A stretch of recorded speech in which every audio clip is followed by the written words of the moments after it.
All right, we are live. Welcome back, everybody, to another exciting episode of Red Dot Forum Camera Talk. I am David Farkas, joined by Josh Lehrer. Howdy. Producing the show, as always, is Jose Rivera. Hello, everyone. We've got Kirsten Vignes in the chat, monitoring you guys' questions, helping you out, posting links. And today we've got something a little special, right, Josh? Yeah, amazingly, we have survived to do 20 episodes, which is a miracle if you've watched the past 19. Our 10th episode, we did something a bit different. We did an Ask Us Anything, where we just posed questions and answered them. And we're, I think, going to continue that every 10 episodes. So now we're on 20, and we're doing another Ask Us Anything. What is that all about, David? Ask Us Anything again. Yeah, pretty much. So any questions that you have about past videos, anything Leica, or photography that we can answer, we'll try to get to as many of them as we can. If we can't, leave one in the comments after the video is over, or email us or engage us on social media, and obviously we can answer it after. Yeah, but we did get a lot of questions by email and also on Instagram. And so we've got some to get started, but we are going to keep a close eye on the live chat, so we can get to your guys' question here more interactive. Yes. And we definitely appreciate you guys joining in. Some of you have been with us since the very beginning, and it's a miracle you're still with us still. Yes, especially after those first couple of rough episodes. But we got those out of the way. We constantly improving and getting better. We've really addressed, I think, of the last 20 episodes. And if you haven't seen them, go back, check our, click on the Red Dot Forum YouTube profile, and you can go back to our live videos, which is all in a playlist. And we've covered, let's see, what have we covered? M10, everything, SL2, Q, CL, S. We talked about various M lenses, L lenses. Everything. Well, not everything, but a lot of things. And analog cameras. For David and myself, this is an opportunity to really bring our obsession with Leica to everyone. We have a lot of conversations via email and on the phone with individuals pretty much every day, and we've been doing it for a long time. Yeah. But now we can kind of take that experience, and hopefully if you followed along, you've noticed how we've tried to improve everything, audio, our close-up camera, our lighting, and we have a lot of other cool stuff in store for 2021. Got lots of plans. David has some grandiose plans, so we'll see how that goes. That's quite exciting. Very exciting. But yeah, we appreciate the support and the engagement and the comments that we get during the week about people who've watched us and have had their questions answered or have learned something that they haven't learned about before. And we're grateful for that. So we're going to keep this going for as long as we can. We have another sort of 3-part or maybe more series starting up in 2 weeks, and then we'll take a end-of-year break and start again for 2021. So those are going to be a 3-part series. We talked about it a little bit last week, or 2 weeks ago, last episode, which is going to be a gearing up for. So kind of like if you've seen a What's in My Bag, basically that, but we're going to talk about how you can put together different systems and apply those to that use. So I think we're going to lead off with my personal favorite, which is gearing up for landscape photography. Yeah. So we're going to go through all of the tips and tricks, and when it comes to but that's in 2 weeks. But all that stuff. So we'll go over that, and then we're going to do street and travel photography, and we're going to do people and portraits. Yes. And if something else comes up, we're like, how come you didn't talk about this? We may do a part 4. We're known for doing that. So. But today, we're going to get to your questions. Yes. We have a bunch that were submitted ahead of time. So, Jose, why don't you take a crack at one for us? Start it off. Sure. Let's get started. First question is, I am a collector. I have an unlimited budget to get started. What should I buy first? Did you say limited or unlimited? Unlimited. Who asked that question? It's a great problem to have. Jack. That was Jack. Yeah, typical. David, you answer that one first. What should you get started with? Yes, definitely. All the things. It depends on what you, in terms of collecting or in terms of actually having gear to go out and shoot with? I think he means he wants to build a collection of collectibles. Of collectibles? Yeah. That's the question. Depends what you're into and what you like. Stop because saying it depends. Give us an answer. it depends.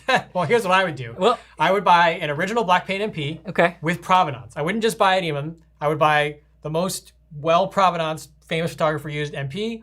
Okay, now we're really talking about no budget. That's what he said. I'd Okay. buy a 51.2 Noctilux, maybe an Elcan lens, and a 35-on-4 steel rim. And then, with my unlimited budget, Yeah. I would try to build the greatest collection of Leica prototypes. Ooh. Because there's always cool Leica prototypes that go out for auction, both old stuff and modern stuff, M240s, Yeah. M10s. That's what, if I had an unlimited budget, I would buy as many prototypes of null series, right? Yes, as I could, like pre-production types of things that were like different from their production variants. That's what I would do. That is pretty cool. See, I had a good answer. Where's your That good is. answer? I mean, but there's also, a string of really cool special editions that are Ooh, yeah. more easily accessible. Yeah. I mean, personally, I really like the Jim Marshall set. I think that would be really cool. That is a good idea. Those are amazing. If you can get your hands on one of the Lenny Kravitz like correspondence sets, that's a really cool camera.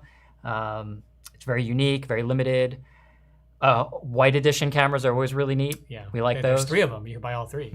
So if you want to go vintage or modern, you have a lot of options. So we can spend all day on that question, so we're going to stop it there. That was a good, fun. It is. It's kind of fun opening to question. thought Do we experiment, have right? a green question over there? Yep. What do we got? Yeah, we got a super chat here from Tay. What would be your next lens on an M10? A Leica 50 Lux Aspheric, Lux 35 FLE, and blank. Okay, well, I think you got 2 really good lenses to start with, 2 of our favorites. Josh and I both love the 35 Lux as our kind of main bread and butter lens. Yeah. 50 Lux is great, especially for portraiture and just, everyday photography. It's just got a beautiful look to it. But what would be a good complement? I'll give you 2 options. I would say either go wide and maybe throw in either a 28 Summilux, 28 Summicron, or go wider than that and go to a 21 Super Elmar. Yeah. Or I would say go long and go maybe a 90 macro, 90 f4 macro would be kind of an interesting addition because it's not too big, nice and collapsible in your bag. You don't have to get a 90 Summicron. And I also like the 75 Summicron, but it's kind of close to 50. So it really depends. If you're gonna go, let's say with your 35 as your main lens, and you may only use 50 for portraiture, maybe a 35 and a 75. If you plan on carrying all 3 together, I'd go for a 90 if you like telephoto. And if you want something wider than 35, I'd go for, if you want really wide, a 21. And if you want something kind of wider for street photography, a 28. Yeah, I mean, that's a great question, and it does depend on what you're shooting, because if you say, well, I only do landscape and architecture, I probably wouldn't go with a 90. I'd probably go with a 21 or a 24. For sure. If you say, well, I've got, a big family, and we go a lot of vacations, and I want to do portraits, I'd probably say a 90. So either one of those would work. This is a 75 Noctilux, by the way, to the person who asked. The big lens in front of me. It's one of my favorite lenses, so I always have it within arm's reach. Very important. Next question from the list. It's out of my reach. All right, this one came from Craig. Are there other techniques beyond exposure compensation to help save highlights in a high contrast situation? Oh, that's a good question for you. Yeah. So high contrast scene, saving highlights, and repeat the question just one more time so we're clear. Are there other techniques besides exposure compensation to help save highlights in a high contrast situation? All things being equal, no, but there is other options. So it depends how we're dealing with contrast. If you have a situation where, let's say you have a really bright sky for a sunrise or sunset, but you have a really dark foreground, that can be solved with a graduated neutral density filter, where you have, let's say 3 or 4 stop darkening on the sky portion with no correction on the on your foreground portion, and those are typically going to be rectangular. We're going to talk more about that in 2 We're going to minutes. have we're going to have an episode about that, and we'll talk about it on our landscape. Yeah. But basically, you can slide it vertically to adjust, and it also angles left and right, so you can line it up the gradation with the horizon. And that's a way classically to correct for high contrast scenes in camera. And you take one shot. You don't have to worry about post-processing. Yep. Another option, specifically for landscape, is you can do exposure bracketing, and then you can do an HDR blend in Lightroom or Photoshop. So there's another option. But a lot of the cameras, I would say, especially say like the S or the M10R, the M10 monochrome, the SL2 to a somewhat lesser degree than those cameras, have about 15 stops of dynamic range. So you can really underexpose those, pull the highlights out. And I even say the M10R maybe is an exception because you can pull the highlights down as well, more so than any other Leica camera right now. Yeah. So you have, with the M10R, I don't know, what do you think, like 3 or 4 stops of shadow plus like 1 stop of highlight? Yeah, depending on the ISO, but yeah. Mm-hmm. So I guess some of it depends on what camera system you're using. If you're using an M, you're probably not going to use a split grad. If you're using an SL or an S, grad might make sense. But all the cameras can do auto bracketing, so that's always an option. Yeah. And all the cameras are really just growing by leaps and bounds in terms of their dynamic range as well. So there you go. Good answer. Yeah. Let's go to the next one. You got a few options. We got a lot of questions to keep going. Yeah, we have a lot of questions coming Yeah. in. Let's take one from Instagram that Okay. we got from earlier, from Joshographer. He's asking, I recently purchased a used late model M6 TTL and it appears to work perfectly. CLA anyways? Well, my rule is always yes, because as analog M cameras have become more valuable, the relative cost of a service is much less.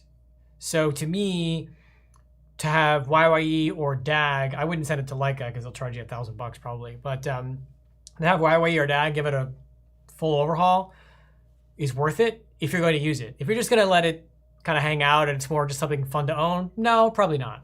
But if it's something you're going to be counting on and you're going to travel with and you're going to shoot it, absolutely, get it done. Because it's a few $100.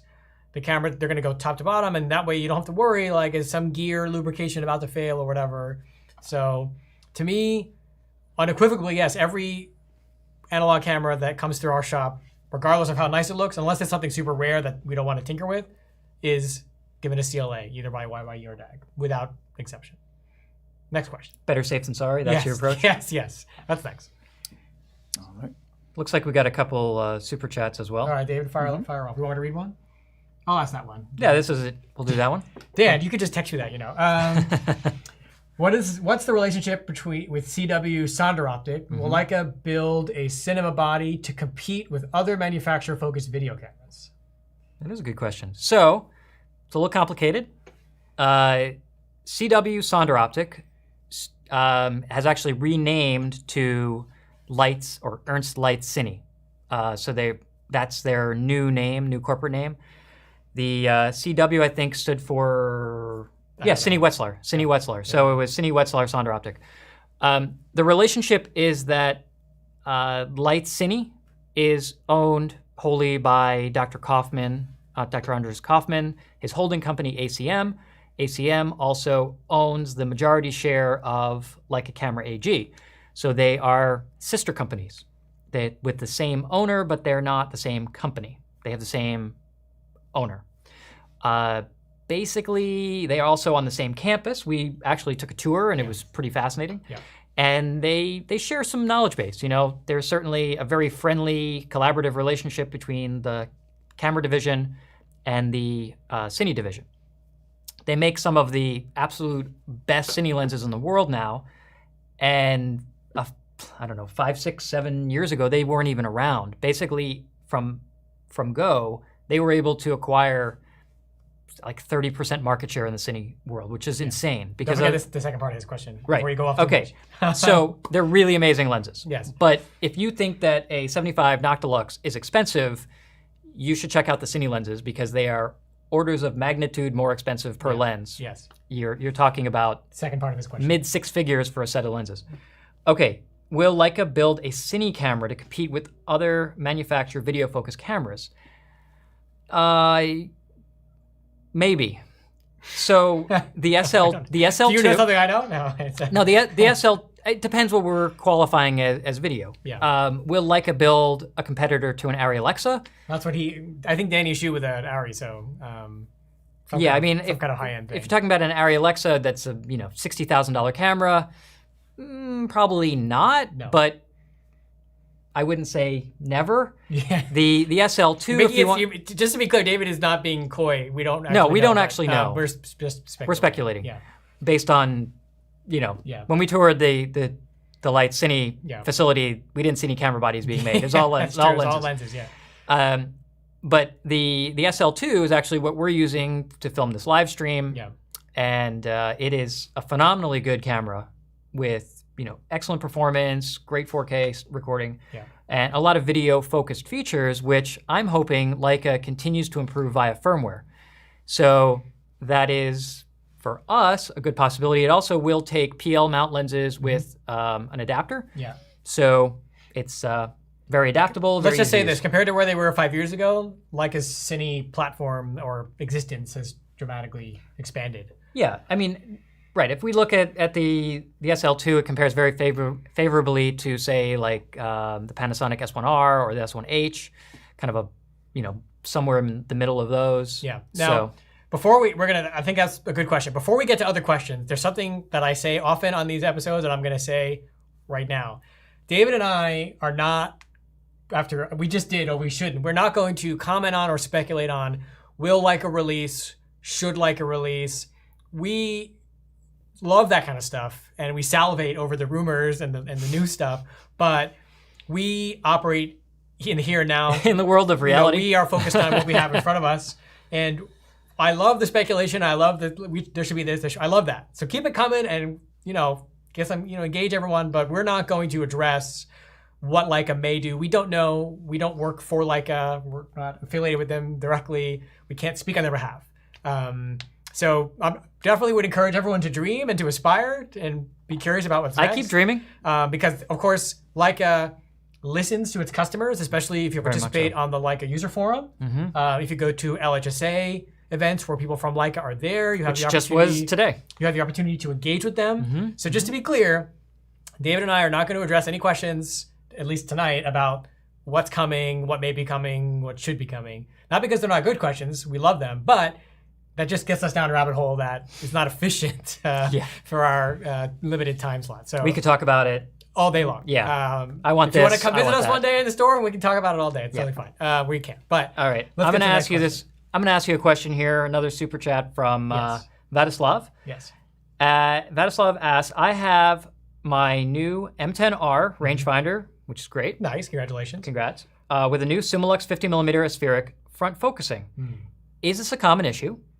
And Leica New Jersey doesn't give any time estimates for calibration. Should I try to exchange the lens or to get it calibrated? Well, there's a lot of unknowns. Like if you just have one camera and one lens, you don't know if it's the camera or the lens. So I would first test another lens or test the lens on another camera to determine, is it in fact the lens that is front focusing? If it is, like customer care in New Jersey, they're very good at what they do, but they are overwhelmed quite frequently. This is a small company. So you do have to be willing to part with it for some time. If you just bought it, I don't know where you got it from. Most resellers will, or at least authorized Leica dealers should offer a courtesy swap if it's within like a week or two. I'm not going to speak for anyone else, but if it's more than that, if it's been a month or a few months, you may have to send it in. An alternative, which you have to pay for, is you could have someone like DAG CLA it. It may be $100, but it'll be way faster than Leica. Or just get a VisiFlex and use live view and don't worry about it. Well, I think you should also mention Yes. how can someone easily test if they're, because it could also be your rangefinder. Right. So That's what I'm saying. You don't know. you don't know if it's the lens I don't or the know- camera. I don't know if you have other lenses or if you've tested other lenses, but that's, before you start sending things away, you want to find out for sure, is it the camera, is it the lens, which means you need at least another camera or another lens. And then you would put the lens on the camera and use live view and cross-reference that with rangefinder to see what's what. On a tripod, preferably, so the ideally, camera's not moving. A stable platform. Get some books, line them up. It is with any mechanical object, whether it be Leica or a car or a watch, sometimes you need service. Not everything that's handmade is always going to work the same way all the time. It's just part of the fun of getting into this world. So what's next? Jose, what do you got? All right, we got a question from Paul. What should we do with our collection of Leica R lenses? Use them. Do what David does. David, go. This is like this question was made for you, David. These are our lenses. These are my R lenses. See? There they are. I have more. Use them on your M camera. Use them on your SL. They work great. Depends what you want to do. Yeah. I would say unless the ones that I've phased out, that I've sort of gotten rid of and just switched to either SL glass or M glass, are ones where the R lens maybe isn't, as good as an M alternative, which is a lot of them.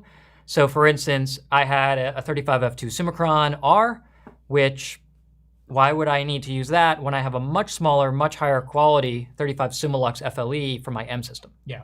I'm going to quickly interject on that topic because the exception I would make in David's case is if I didn't have an M at all and I was shooting, let's say, only an SL2, especially if I was doing landscapes or other things, you talked about this already, I probably would go more towards R lenses than M lenses because they're easier to have filters on, they focus closer, they have larger hoods, and they tend to be a little bit better suited for the body They do style. balance better. Yeah, so I think R lenses on the SL2 is actually quite fun because they're all stabilized.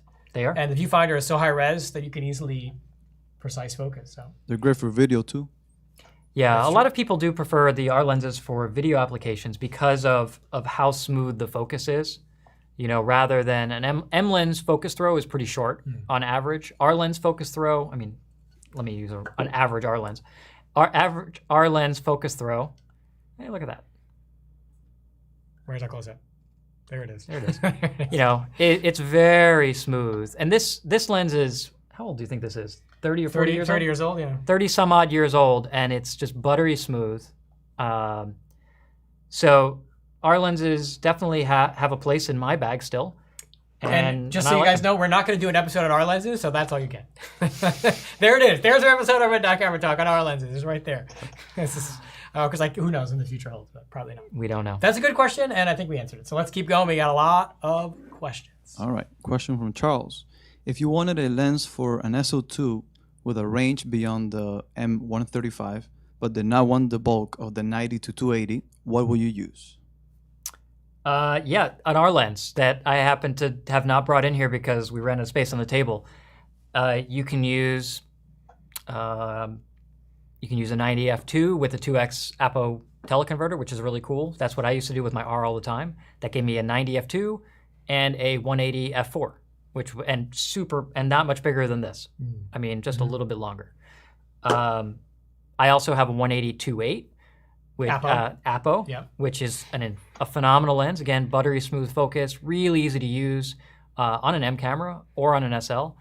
And on the SL, you get image stabilization on the SL2.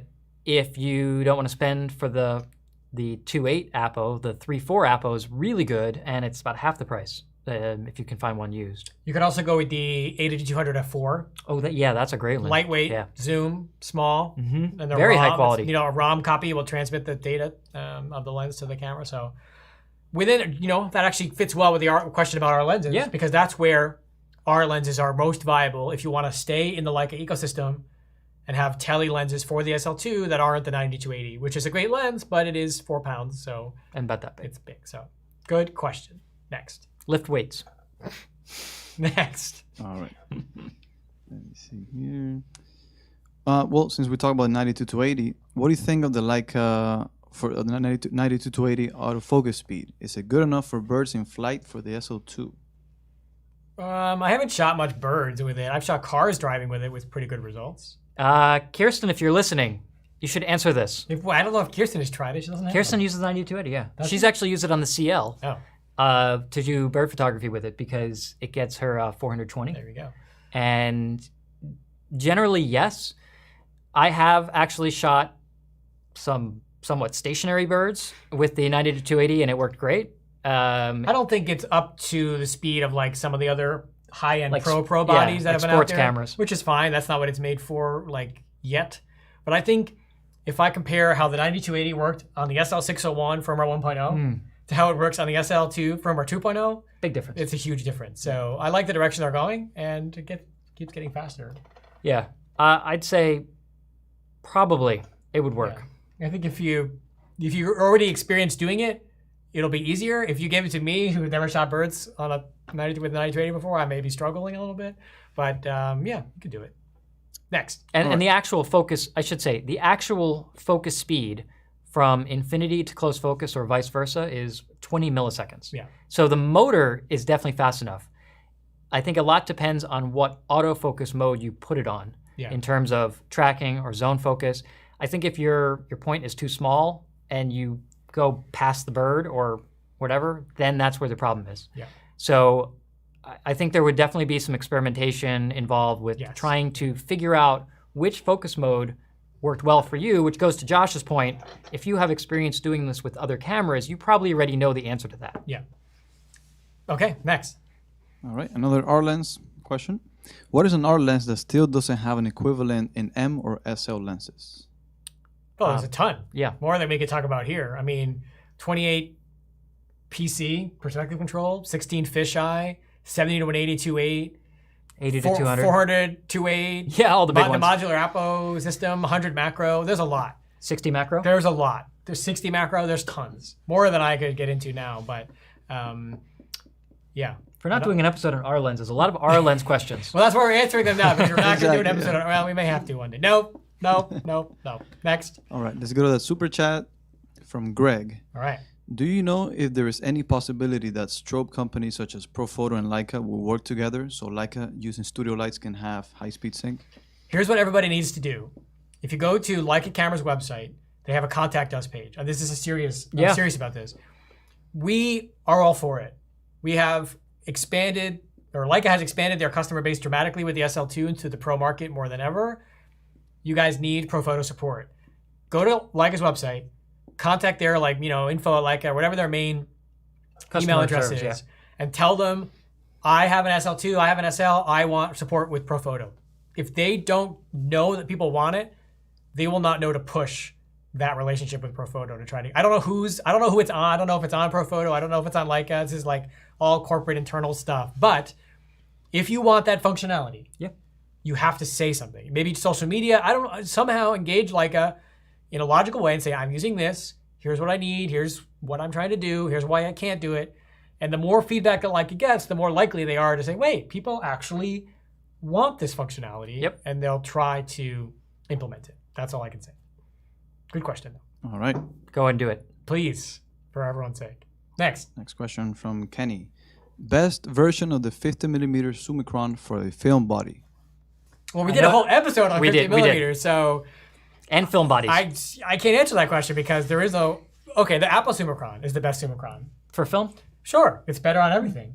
Otherwise, I'd probably go with the version 4 and have a good time because that's good on digital too. But watch our 50mm episode. I'm not going to... Yeah, if you watch the 50mm episode, Josh actually walks through the character of every different generation Summicron. So many 50s, it's eye-watering. And to kind of echo what we said there, okay, the 50 Apo might be the best one, the sharpest one, but you might be after a certain character and a vintage look, especially, let's say if you're shooting analog, you're shooting film, you want that whole package, go really old if that's what you want. And again, watch the episode and you can see exactly the ones that we recommend for that. Sweet. Next. All right. Another question from the chat.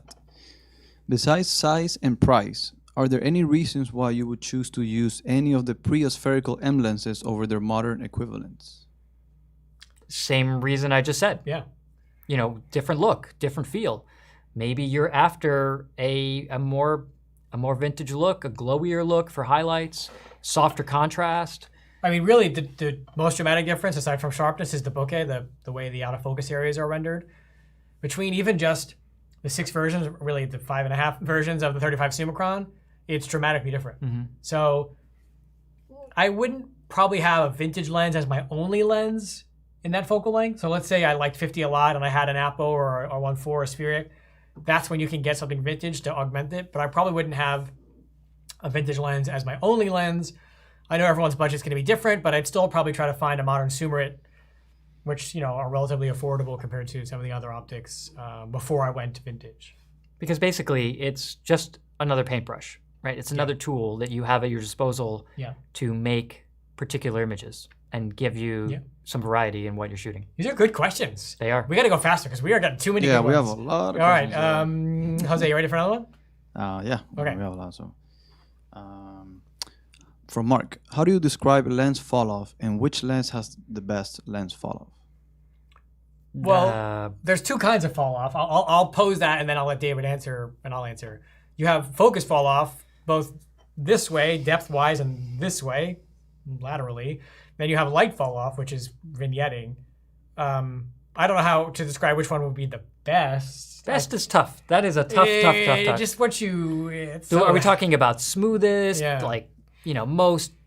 I mean, if you get an F1, if you want a lens that is defined by fall off, get an F1 Noctilux. I mean, or I would say, a 75 Noctilux. Yeah, but I'm saying the F1 Noctilux is like sharp, kind of, sort of in the center, and it immediately falls off to this, like laterally and depth-wise. I think you have to look at examples of shots taken with different lenses, see what strikes you, and then work backwards from there, as opposed to trying to put some criteria on a lens and then, you know what I mean? It's like you have to see it because there's so much variety, and everyone's eye are going to see things a little bit differently. So yeah, I don't know. as that they was say, not a great answer, but well, that's a tough question.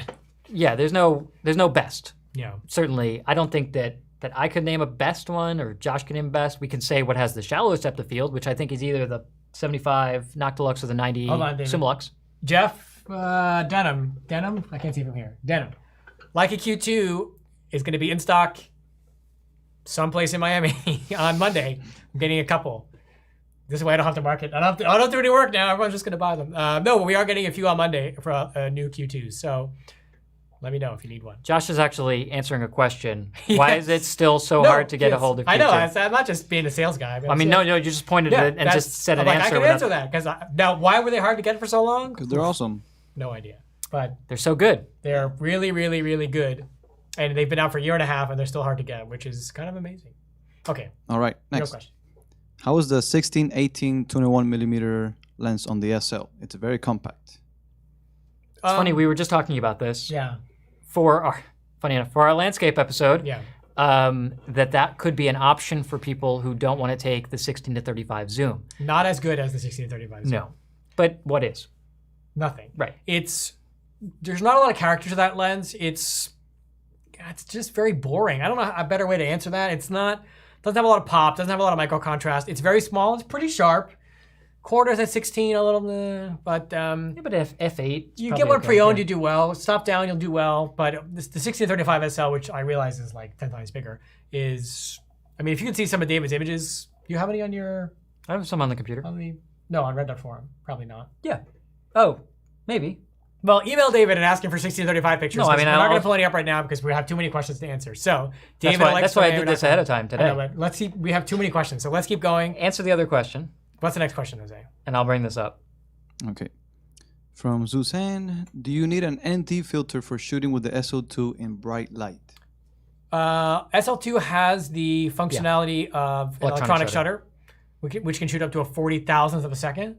So the only reason to have an ND filter would be to slow down your shutter speed, like to have silky smooth water or something like that.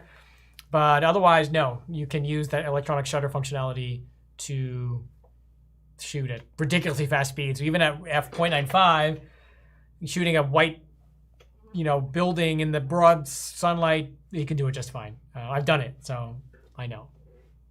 All right. Do you though? I do. Okay. What's next? And she had another question. Can you talk about autofocus profiles on the SO2 and how intelligent autofocus works?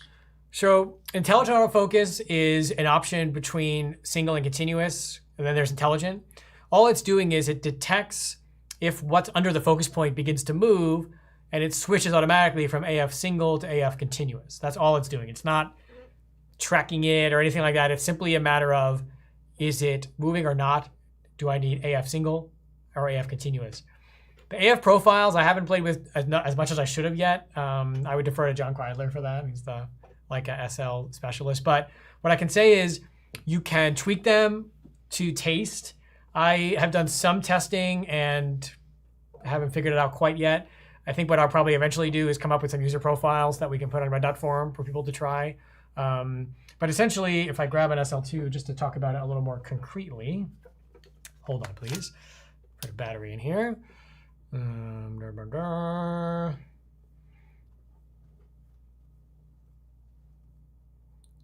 we go. I'm going to do this backwards. Oh, that actually works. Okay, so if I go, I'm just going to start from the beginning here real quick because this is not going to be an SL2 episode. If we go to our menu and we go to focusing, focus mode, so there is intelligent AF, which is again just switching between S and C depending on what your subject is doing. And then you've got your AF mode. Hold on, Jose, am I sharp? There we go. And here we go, AF mode. We have a tracking, focusing, or face and body detection. Oops, I'm like bouncing around. Doing great. Well, it's backwards. Give me some slack. Yes, I got it. The tracking or the face and body detection are two focus modes where your subject or your focus point is dynamic, meaning the camera is moving it based on something it sees, and you, as opposed to you moving it yourself. You do want to be aware of how that behavior works in the real world as you play with your SL2, because what you don't want is the focus point to be somewhere your subject isn't, because then you run out of, or then you end up with an out of focus picture. We do have the AF setup functionality here, where you have profiles like this, children and pets, and you can actually tweak the various, I'm doing a bad job, sorry. You can tweak the depth sensitivity, field movement, and shift of direction, which are basically controlling how sensitive the focus point is to something moving front to back, side to side. If it moves quickly, if something passes in front of the camera, like if you're shooting football and the umpire or the referee, that shows you what I know. I used to know this. The referee. The referee, the umpire is baseball. Yeah, nice. You're doing great. You're doing great. I'm doing great. How many Super Bowls have I been to? So you've got a lot of functionality there that I would say you should tweak. You can actually see how I can tweak. Oops. There we go. You can go in here and change these settings like that. So you can customize the profiles. It's pretty powerful. And this is new to the SL2. We did not have this on the original SL. So it's actually nice to see, like, you're introducing this level of functionality on the SL2. I will mention this setting here, which is convenient, AF tracking start position, which is, oops, if you are using any of the dynamic modes, does it reset to the center as soon as you've stopped the action of focusing, go back to where it was, or go back to a specifically picked position. So as you can see, you've got a lot of settings. I've already talked about it too much on an Ask Us Anything video, but this is certainly something that is probably deserving of a Red Dot Forum post dedicated to it at some point, because it is pretty in-depth. It is very in-depth. I've given it enough attention. What's next? Yeah, all right. You can come back to me real quick. I did want to show the, I was trying to find one more. So I can show the 16 to 35 just as a few samples. Just trying to find the good one here. Nope. Yeah, maybe. All right, so let's take, here, if you could just pop over to my screen. There we go. All right. Apologize that it's, in a browser, but this is 16 to 35. I just cropped the top and bottom off, but that's actually a full frame. That's on the SL2. These are all on the SL2. That is, we actually mentioned the Colorado thing. So everything from this grass in the foreground all the way to the mountain is nice and crisp. That's a 16 millimeter. I think all these are actually. That's a 16 millimeter also from Colorado. So it just really has great performance. You'll notice even the foreground elements aren't distorted or blown out of proportion. It keeps a really nice balance. Shooting into the sun, you get a nice starburst, doesn't flare, doesn't have any problems. All these trees are pretty straight. They're not curved. And I think I have one more. So this was actually on the SL601, not the SL2. And here, even the very corners of the shot with the snow, you can see the texture of the snow, and just great color, great tone.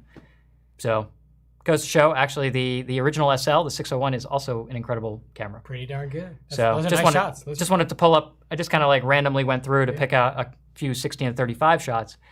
But it is definitely one of my most used lenses on the SL2 when I'm shooting landscape.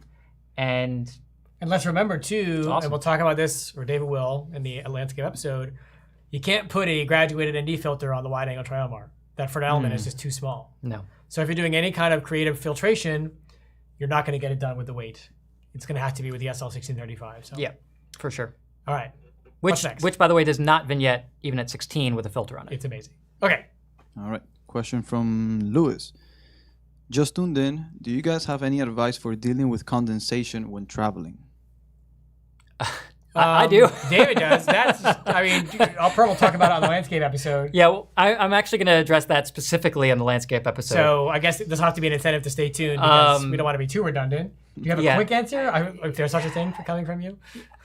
I mean, I actually had a fair amount of condensation. I showed there was a rainforest picture there, the first one with the log that I cropped a little more panoramic. It rained in the rainforest. That was Olympic National Park last fall. Short answer. It rained for 6 hours straight. Yes, I had significant moisture pretty much everywhere, including me, camera bag, camera, everything. Motel hairdryer, heater running at full blast, and just everything open to dry it out overnight. There you go. But we'll talk more about this. We'll talk about 2 weeks from now, so watch it. Yeah. Next question. All right. Give me 1 second. Let's see. They stopped making the 24 Elmar. Will these increase in value? No. I think they're not rare enough to. They've made thousands and thousands of them. There's tons of them out there. Some people still have them in stock new. I think they'll hold their value better in terms of they won't go down nearly as much as. But look at how many Leica lenses that have been discontinued over the past 70 years of M. Yeah.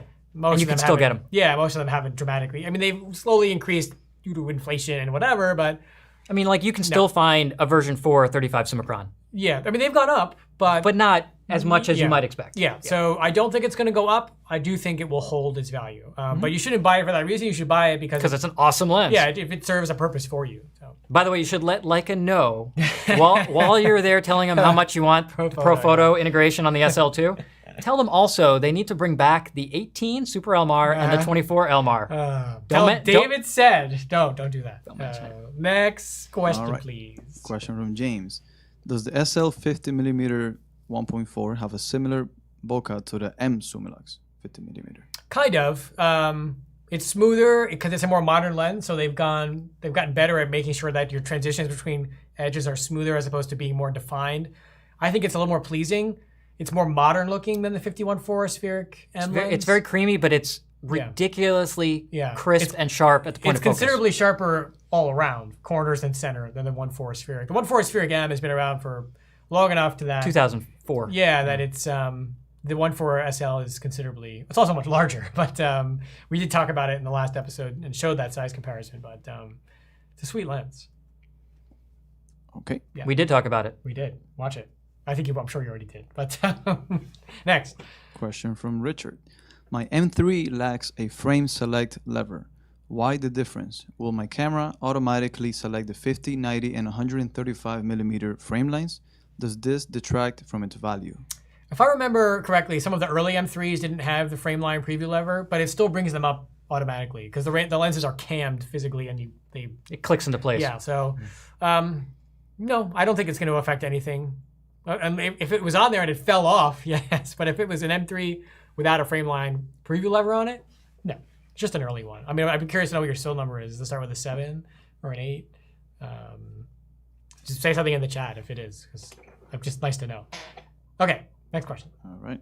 Question from James. When the Leica Photos app is used on my iPhone to import photos from my M10, do the DNG files from the camera lose resolution? No.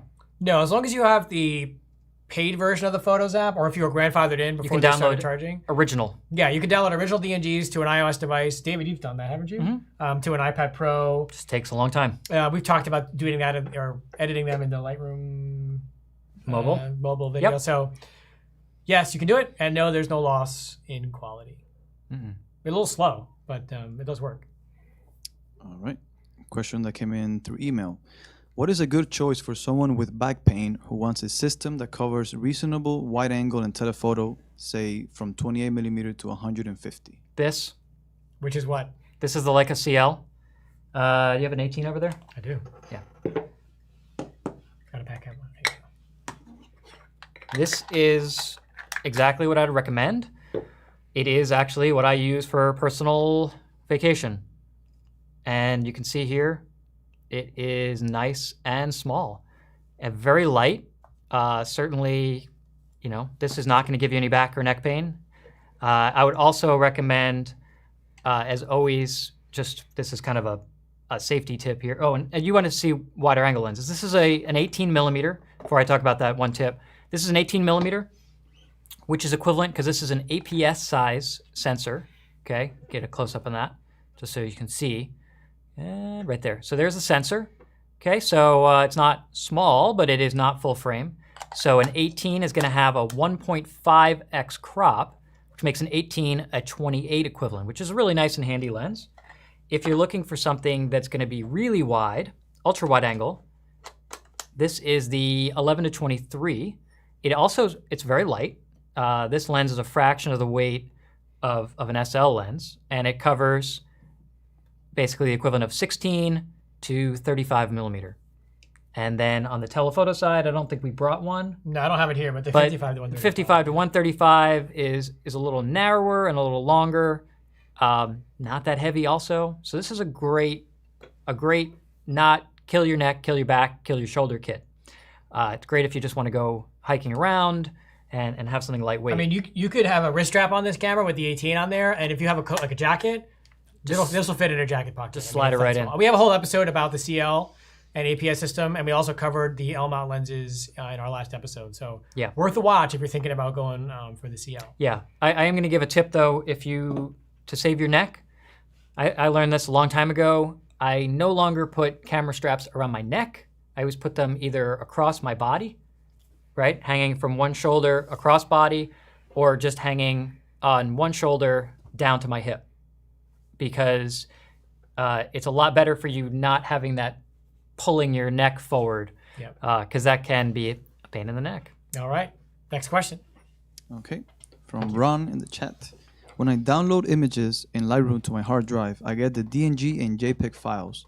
Is there a way to not download the JPEG in Lightroom? No, we covered that in our after capture episodes. You can have Lightroom ignore the JPEG, which is actually its default behavior.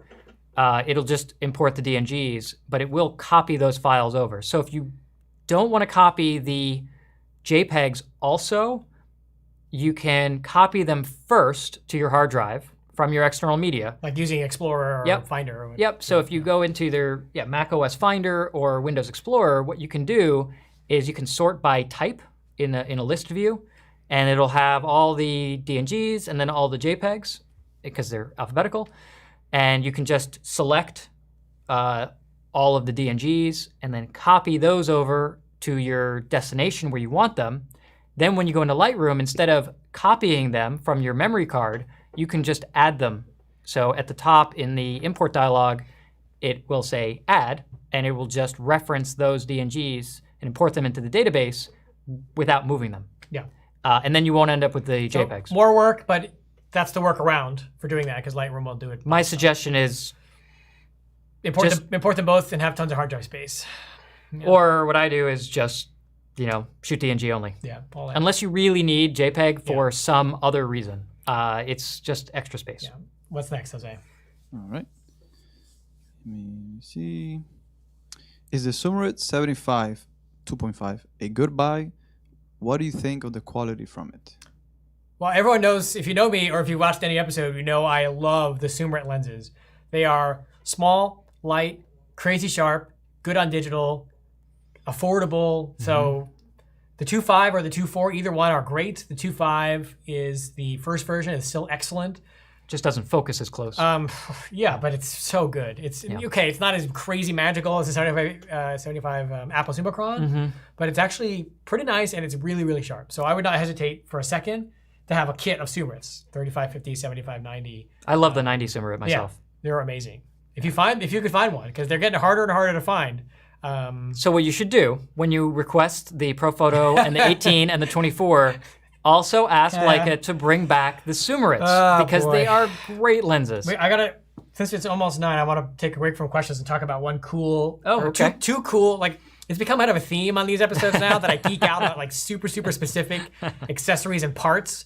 And there's one request that we've had for far longer than we've been doing this show, which is an alternative to the standard plastic E46 clip-on lens cap that comes with the 3514 FLE that's used when you don't have the hood attached. Because if we get to the close-up here, if you've got, here we go, 35 lux floating element, the current version, normally you would, a lot of people would use it with the lens hood on, and you use this little rubber hood cap, and it works quite fine. Now, when you're shooting with the lens with the hood off, whether it's because you want to use filtration, you want to make it as small as possible, or you just don't want the hood, in the bottom of the lens case, when you buy them new, you get this protective thread ring, and that simply covers the threads of the lens and keeps the threads protected and makes the lens, look nice and clean. The thing is, if you wanted to cap it, you would have to use the included, which I didn't bring, 46 plastic cap, which is fine. It can come off. It's not great. So for years and years and years, I've been trying to find a solution, and I discovered one in the limited edition Lights Vetzlar version of the 3514. They provided you, as they often do with special editions, a metal cap. I saw this and I went crazy. So of course I reached out to Leica and I ordered a whole bunch. It took about 3 months for them to come from Germany. But now we have this. This is the standard cap that comes with the 3514 floating element Lights Vetzlar edition, now available. It is aluminum, it's not brass. It's black anodized to match the lens. It's engraved or embossed with the Leica logo. And it's got the felt lining on the inside. It's very much like the Q cap or the 50 Apo cap. And now this slides onto the 3514. Let's see if I can, there we go, catch the light. And this is a far nicer cap. I mean, look how good that looks. It's like this perfect little object. The cap will not come off by accident. I can actually hold the lens by the cap. It's got a lot of friction. Now the thing is, this gets even better because there are 2 other M lenses that share the same lens hood as the 3514 FLE, which means they share the same lens ring. Those are the 21 Super Elmar and the 24 Elmar. Now, when you buy these new, because you can't buy the 24 anymore, but when you can buy them new, they don't come with the lens ring. They only come with the hood and the hood cap. But you can actually buy the lens ring separately. It's actually linked in the product page on our website underneath the new cap. So if I wanted to make my 21 Super Elmar as compact as possible, or let's say I was using polarizers or other creative filters, I could buy the 3514 lens ring, thread it onto my 21 Super Elmar. Now this lens not only becomes incredibly compact, I can also use my new 3514 metal cap on the 21. Look at that. That looks nice. Super nice. I went bananas when I saw this because I love lens caps. Well, I love lens caps, but I love finding creative solutions to these kinds of cool things. So if you go on LeicaStarMaker.com, I stuck this right on the homepage in the top. I saw a question come in. Will Yes. that hood cap also fit onto a 50 Suma Lux? No, I knew someone was going to ask me that. 50 lux, which is right here, so this is 50.5 millimeters in diameter. This is like 52. Here, get a close up on that. You can see this will not fit. That was the first thing I tried. Well, you know why? Because it has a retractable shade. So the quest for that is next. Okay, cut me some slack. But if you have a 3514 FLE, 21 Super Elmar, or 24 Elmar, and you use it without the hood and with the ring, or want to, you need to grab one of these caps. Should you feel so compelled, because they're really nice, they're light. It's aluminum, it's not brass, so it's not heavy, and it's awesome. That's the first thing. The other cool thing I want to show before we go Just a point of correction. Yeah. It's not a 39 millimeter filter size. That's 46 millimeter. Did I say 39? No, just as a comment. Oh, I was like, wait, what? No. So it's not a 39. This is a 46 millimeter hood cap. These 3 lenses are 46, and that cap is designed to fit. If you look at the listing on our site, I measured it outer and inner, so you have all the specs are listed if you want to see. Yeah. And yes, Joel, you can get it at the shop. Yes, yeah. LeicaStarMaker.com. It's right on the homepage. You'll see it. I couldn't help myself, but stick it on the lens cap. On maybe Kirsten can drop a link in the comments here. The other cool thing I want to show is quite a bit smaller, but it's another cool thing that I just geek out about, which is I'm sure if you've shot NEM, you know what a soft release is. This is a soft release made by a company called Kumaru, and they make titanium and aluminum soft releases that fit on M cameras. This is actually Damascus steel, hand-turned, hand-engraved, hand-polished limited edition to 250. I know this is crazy, but it is absolutely gorgeous, and it's engraved on the top, I don't know if you can see this, and the bottom. And what's cool about the Camaro is two things. One, it'll fit on any M camera or any camera that has a threaded shutter release button. These will fit on. You don't have to worry about different thread depths. And two, it's both conical or concave and convex. So it has the dip sort of center here, and then the top part. So I have a close up here. it's sort of like, yeah, David, can you go to the computer screen there? You know, they're limited runs, so it's not like this video will be irrelevant. Pretty crazy, in right? 6 months when these look are at out forever. Look at that engraving on there. But I just got these in, and I just think they're absolutely gorgeous. I'm not usually a soft release user. This is pretty attractive. It's hard to see it on the video. Yeah. It's called the Camaro Damascus. Here it is on black. I don't know, just something fun. I just wanted to geek out about something different. It actually looks really good on silver and black bodies. It does, yeah. So show them the cap real. Oh, never mind. You already. I have the cap. I can get the cap. Can you? And that's both sides of go back to the screen. Yeah, there's both sides. So it's actually engraved on the top. I mean, and I the can bottom. go crazy about thousands of dollars in cameras and lenses all day, but really, You want this cap here? Yeah, when you're a Leica nerd, it's the little stuff that gets you excited. That doesn't tell you anything. It doesn't tell you much, but You know, for kids. all the specs are listed in there. So anyway, I'm sorry to go down the rabbit hole there, but I just thought it would be something cool while I had a captive audience who knows already very well How much he loves how caps and hoods. obscure and- accessories and weird little parts and stuff. So hopefully now Jose's had time to compile some more questions while I have rambled. We have a lot. What do we got? Well, I saw there was a super came in. You want to read that to us, Jose? Sure. Hey, David and Josh. Hey, Thanks for being so informative. you're welcome. This is James from the beautiful island of Guam. I have a Leica M9P, thinking about upgrading to the Leica M10P. Will colors be similar to CCD? Kind of. Ish. So remember we said a while back, if you rewind this like 30 minutes, that Leica actually listens to their customers. So they listened, but they were frankly a little puzzled why when they offered more dynamic range and, you know, more adjustability and file malleability from when they went from the M9, which was CCD based, to the CMOS based M240, which did offer noticeably better high ISO performance, artificial light performance, just everything performance. But the users were like, but we love the M9 color. And they said, that's very strange. Why do you want less dynamic range and, you know, this and that?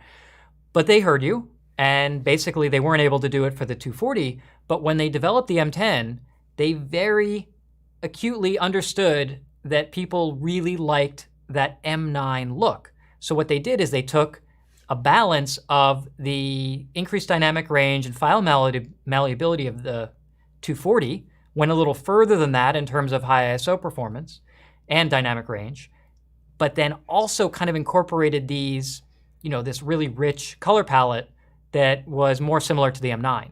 So I would say that the answer is yes, mostly, but the files are still going to be markedly better than what you might be used to on an M9 in terms of And shadow recoverability and highlight recoverability and all that. David's Lightroom presets, Oh yes, Lightroom presets. which are on Red Duck Forum, we talked about them before, are a great place to start because David's taste and how he does his presets tends to lean more towards what the M9 looked like. Digital originally. Kodachrome, that's my Yeah. kind of taste, yeah. So if you're going to get an M10P or have access to some DNG files from an M10P to play with, I would encourage you to look at David's preset article on Red Dot Forum. We can put it in the description. He worked extremely hard on it for forever. And the presets are spectacular and they're free and they're easy. And then we have even a video about how to use them and everything. So Here, and I'm gonna just bring up an example to show you in terms of that color reproduction that we're talking about. I'm gonna bring up just maybe 2 or 3. Give me 1 second. And these are kind of, when I think about M9 color on the M10, I am just gonna use these because I think they kind of, oh yeah, this is a good one. So this is, so give us, Jose, switch over. And David, give us the specs on this if you know them. Well, I'm actually gonna just Oh, pull you're, up we're on the one computer more. screen. So. Yeah. Okay. Okay, yeah, you guys can see. This is just a folder of images here. Is that your Synology or OneDrive? This is my OneDrive account. Nice. Just so the people There are we go. curious. I like to store finished pictures in the cloud so I can access them from anywhere. So even if I don't have all my files locally, I've got them here. I mean, that also, this yellow tends to be pretty M9-ish. Yeah. Okay, so just a handful. So this is out of the M10. Which is going to look the same as an M10P, to interject. Yeah, Same M10, sensor. M10P, Sorry. same sensor. But you can see it's got a really bold, punchy, color with the, vivid whites, rich blacks. This is another one that I really like in terms of just that really saturated but realistic color rendering. So if I zoom in on this, there's still plenty of detail, textural detail in that really saturated orange. And the rust color is amazing, and the blue is that Kodak blue. So I really like that saturated purple down there as well. And then this, I think, is really hard. This impressed me so much when I was using the M10 for the first time, especially coming off the 240. The M240, for all it does really well, the reds can be a little bit of a struggle. They can be either a little magenta-y or they can be a little yellowy. Magenta-E? Magenta-E, that's a real thing. Is that like Delta-E? Delta-E? Nope. So this shot is an M10, and it is so difficult. This is exactly fire engine red because it is a fire truck. But being able to nail exactly fire engine red with tonal detail in it is so difficult for any digital camera to do. It's hard to see probably on YouTube, but I can lean over and look at David's screen, and I can see the scratches and the paint. And normally that would just be out of gamut and mush, but it's actually all the detail is there, which is pretty insane. Yeah, and not just that, but also, and something else that I find that people might be missing from the M9 to the 240 that the M10 kind of brought back was also how rich the black is. It's what, I know our Lightroom instructor, Oh, yeah. John Latimer, has a word for this. You have to sign up for his Lightroom class. But you got to learn that word, yeah. But having that really deep, rich black that still has detail in it, plus having the chrome and the gold, like that just really impresses me. It's not the world's best photograph, but in terms of showing what the camera's actually capable of, it is really phenomenal. Do not doubt the M10, the regular M10 in 2020, because that sensor is still insanely good. And there's tons of examples online, tons of examples that David has that shows that. It's not just a bunch of talk. But we should go to the next question because we are halfway through the episode already. Yes. Question from Daniela. Which camera of the known models will do better in low light and with which lens combo? Imagine a birthday party. Color or black and white? Well, why don't you... I'll just answer both. Yeah, there's two. There's two. The current king of low light is the M10 monochrome. Like, just bar none. There is nothing better. It is stupidly good performance up to ISO 32,000. Not 3,200, 32,000. Looks like 200 on every other camera. Well... Okay, that's an exaggeration. Come on. It looks like 200 on an M8. There, oh my goodness. Okay. All right, no, it is really, really good. I'd say up to maybe 12,000 is like clean as a whistle. And very, very usable up to 32,000. You can even use it up to 50,000 if you don't mind just a little bit of grain. Now, that camera happens to be the black and white version of the color version, which I'd say is the best high ISO capability, which is the M10R. They share the same underlying sensor, which is, and one of the tricks that Leica is employing, a couple tricks actually, it's a dual gain design, both on the M10R and the M10 monochrome. And what dual gain means is it has two base ISOs. Now, they're a little tight-lipped on what exactly that is, so we're just going to use random numbers, so don't hold me to this, but base ISO is 100, right? And if you keep applying all that additional gain, amplification, to get a brighter and brighter image vis-a-vis higher ISO, on digital you have to do that with electronic boosting of the signal. And eventually you're losing signal and noise takes over and it just becomes a sloppy mess. So what they've done is they have a second base ISO that's a lot higher than the first one. So if I was guessing, and I do not know this for sure, I am just guessing, I'm going to say it's, in my eyes, maybe about 3,200. Okay, so 3,200 is going to look as good as 100. because it's just a different native ISO. Now, it could be a little lower than that. It could be a little higher. Leica, again, is not publishing that specification. Keep going. But basically, that means that if I just go one past that 6400, it's going to look very similar to 200, which is one stop higher than 100. So it's very, very good. And the monochrome is doing the same trick, just at a higher ISO range because it doesn't have the color filtration, so it can go a lot higher. Now, I'm going to interject for a second. I can make a different argument, which is the SL2. Not because the SL2's high ISO performance is as good as the M10R. I know why. Because the SL2 has stabilization, and the SL2 has autofocus, and the SL2 has a faster drive speed. So if you're shooting subjects that are moving rapidly or you're using longer lenses, there may be situations in low light, the SL2 actually is a better option. So there's not a blanket answer to that, although David's answer is obviously the most correct. And in terms of pairing it with a lens, what would you use if I got a birthday party? I mean, if we're talking about M, 3514. Yeah. Or a 2814. Yeah. One of those. Something wide, 50 or wider and fast. Easier to focus, more forgiving of slightly missed focus. Yep. A Q would be a good choice as well. We forgot about that. Q2 would be awesome. Because it's got a 2817. I feel depressed that I didn't even think about that. It's stabilized. It's a 2817.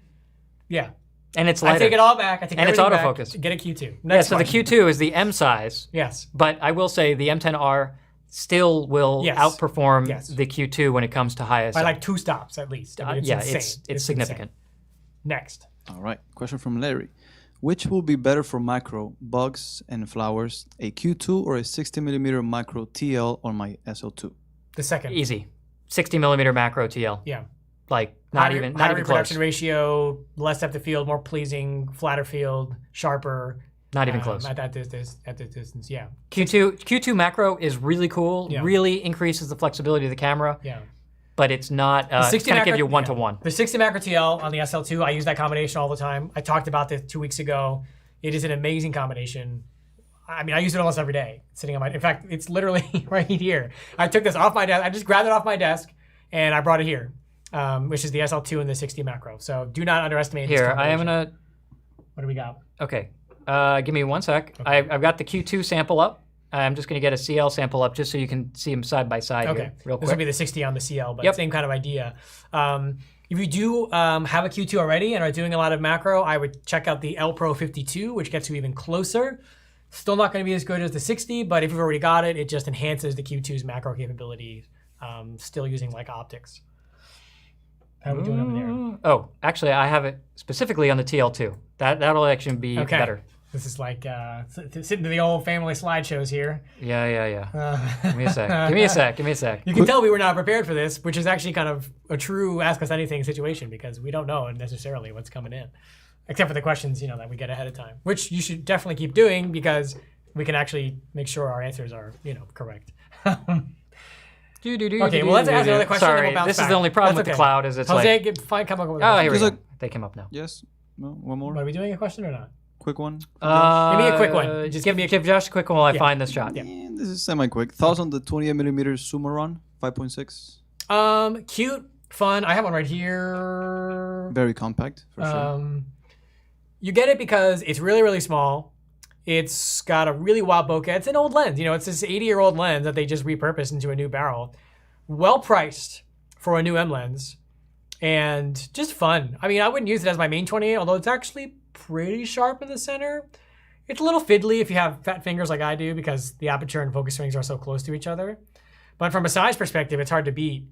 I think if you're out in New York City, strong daylight, this could be a fun street lens because you don't need, f1.4. There. My summarized thoughts on the 28 Suma. There you go. David, does finally have a picture? I do have pictures, yes. All right. You ready for Jose? I am. Okay, Jose, go to town. I'm ready. Okay, you ready? I'm ready. That is a picture you just showed. There we go. Okay, this is macro mode on the Q2, and it looks pretty nice. It's wide open, I believe, or f2-ish. And it is cropped actually to the 35 ratio because I find that in 28 it gets a little too much for doing flower macro photography. But I would I am very happy with this. The Q2 is extremely flexible.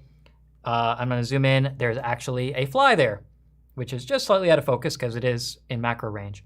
But color's great. The fall off and bokeh is really nice. So the Q2 can do great macro. But I'm going to just show you now. Ooh, nice. This is, let me zoom in. So this is the 60 macro on the CL. And you can see the little hairs on this leaf edge here. It is ridiculously sharp and detailed, and has this beautiful subject background separation, which I love. I'm gonna give you another one. That's all you get. Yeah, and then this, sorry, this is also the 60 macro on the CL, wide open, and you can see it's just buttery smooth. Actually, it's funny that an APS lens has one of the best bokehs of any of the lenses. And Ara, if you're watching this, you just got a 60 macro TL. So yeah, and then you can please see, share in the comments what you think. Yeah, that detail level is absurd of that rendering. It is insane. Yeah, and then this one is stopped down. What did I just say? I'm just saying, look, here. This is, again, the 60 macro. I gotta have a bike shot. You got it?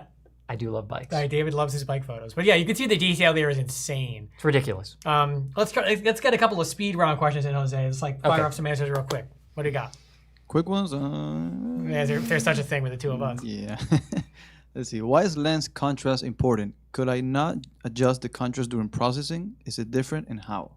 Can you come back to us first? True. Hey, there we go. I mean, the ideal scenario is you have an image that comes out of the camera with the lowest possible contrast because you have the most ability to edit later. But contrast, you have global contrast, and then you have what I would call micro contrast, which is like that bike shot. Exactly, which is more of how you would describe a 3D or a pop. So micro contrast is hard to bring back in Lightroom because it's at a pixel level. Yeah, I mean, my technique for micro contrast is going to be using, and I think Lightroom's really improved on a lot of this. We talked a little bit about those options in our previous after capture episode, but basically the what Lightroom calls presence, which is going to be a texture, and clarity, although be careful with clarity, that's local contrast adjustment, and also with just small amount of sharpening can really help with micro contrast.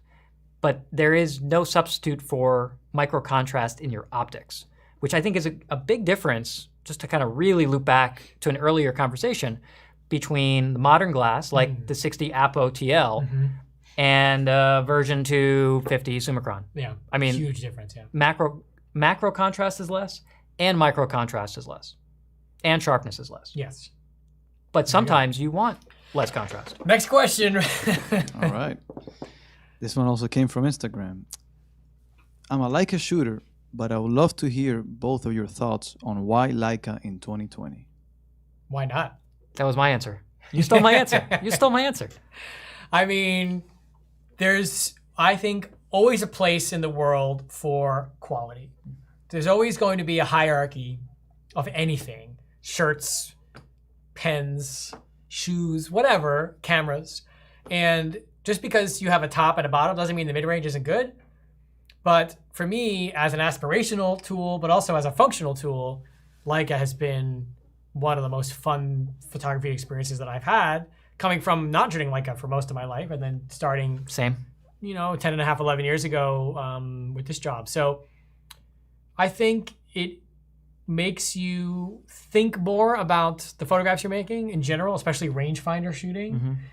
And it feels good in your hand. And, that may be silly, but to me, if I'm using a tool, I have to enjoy using the tool, not just the results the tool gives me. So, yeah, it's like, I mean, as basic as pick up a good wrench versus a lousy wrench, at the flea market. Like, there is a big difference. Any tool, you can turn, a bolt with a 50-cent wrench, and you can turn a bolt with a, $100 Snap-on. But you know what? You're going to enjoy the Snap-on wrench more if that's what you're into, or woodworking tools, or whatever you're into. Yeah. There is, like Josh says, a hierarchy. I think I'm going to interrupt you again. I think there's also a misconception that we see a lot that Leica is a tool for the wealthy, and I would disagree with that. I think Leica is a tool for the passionate. I don't You think took my line again. guys, well, that's because we work together every day for a decade. That's what happens. I think, yes, compared to other brands, Leica cameras are expensive, especially new ones. Thankfully, we have 106 years of Leica history to reach into to grab stuff pre-owned that's cheaper. But to me, I like having something to aspire to, and it may not be something I could just walk in a store and pick up and be like, oh, this is mine now.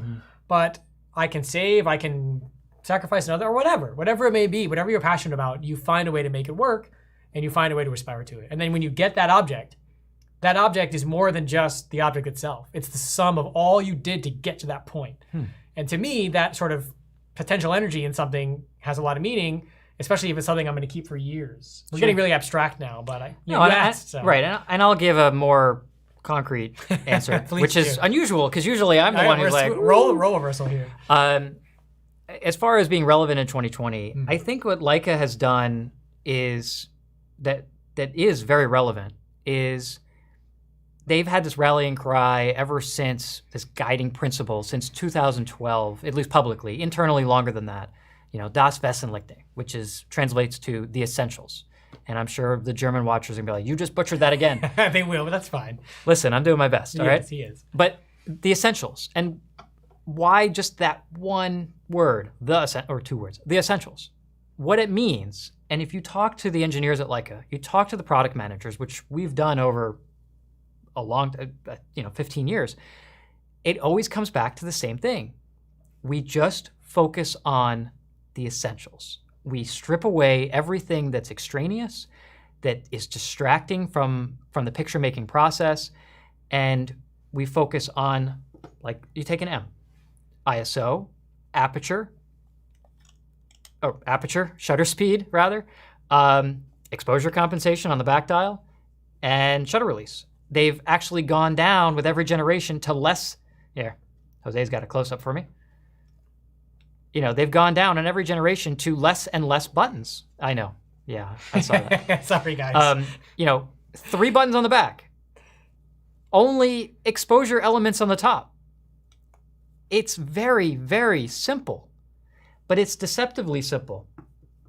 And even when you look at the SL2, this is packing in basically some of the most advanced technology in any camera on the market, with its image stabilization, its extraordinary viewfinder with all glass optics, Wi-Fi, the depth of field calculations, dual SD card slots, et cetera, et cetera, et cetera, right? And excellent 4K recording, which we're demonstrating right now. That's right. And you take a look at this. Again, look on the back. It's the same. Right, I'm going to hold up while you do that. Where's the CL? Yep. Oh, breaking stuff. It's the same as the M. It's the same as the Q2. Come forward a little bit. There you go. Q2. Hold on. This is fun. Here we go. We're coming to this kind of unified. Look at that. Simplicity. They all have fingerprints on them. They all have fingerprints because we use these. We do. But my point is, they really unified this design direction, I think, more consistently than any other brand. If you look at any other camera brand, by and large, I can think of a few exceptions, but most mainstream camera brands, every camera looks different. Every camera has a slightly different interface to it because they're different teams. I think there's a lot better cohesive design direction with Leica, with the product managers, where there's this collaborative process and they each build on the success of each other's products. So when the Q2 came out, it built on the success of the M10. And it's really this iterative design process that you don't usually see in this market. And instead of focusing on specs and features, they take a lot longer time between generations to really, let's say, save up enough features that justify a new generation. Like we saw in the M10 monochrome, is a significant jump from the already amazing M monochrome 246. From the SL601, which was cutting edge 3 years after it was introduced, to the SL2, which is, again, a huge leap forward. Yeah. So they continue to remain relevant, both in terms of electronics and then, of course, optics that are second to none. Nobody makes optics at the level that Leica is making them on that can perform on today's cameras and cameras that they haven't even designed yet. And I think there's multiple facets of why it's relevant. I think that answers the question. It's a good answer and a good question, and one we can talk about all night. But let's go to the next question. Thank you for asking that. But we're not passionate about this at all. No, we don't care. This is whatever. Next. All right. Will a 21mm 3.4 perform as well on an SL as the 21 Summilux at the same apertures? No, it'll be better. 21 Super Almar is optically superior to the 21 Summilux, whether that's on an M or an SL. Any camera. 21 Summilux certainly gives you a very, very unique look where you get bokeh at 21, which is kind of crazy, but you don't use that lens, the Summilux, for quality, for ultimate corner performance, for minimal chromatic aberration. You use it because you want bokeh at 21 millimeters. It's a look lens. Yeah, absolutely. Like a Noctilux. Same idea. But the 21 Super Almar is in every, check the boxes, optical measure quantitatively it's sharper, it's got better contrast, less aberration, less distortion. It's insanely good. Yeah. Next question. Okay. Can you talk about the sensor differences between the M10 and M10R other than resolution? I kind of touched on that already. Rewind a little bit. Talked about the dual gain sensor. And we have a whole episode just on the M10R. And we have a whole episode. So that's a good question. I'm glad you asked, but I would say we have answered that in the M10R video.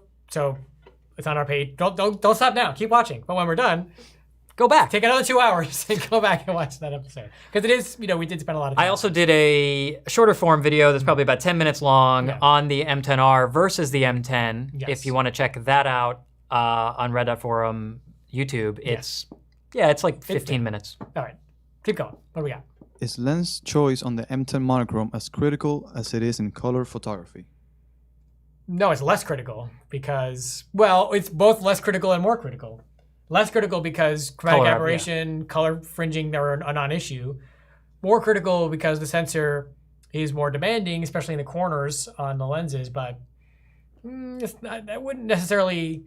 I think there's more. You can have more fun with a vintage lens on an M10 monochrome. Yeah, definitely. Because you're like a 21 Super Angulon, 3.4 or f4, which you on an M10 is like purple vignetting and crazy.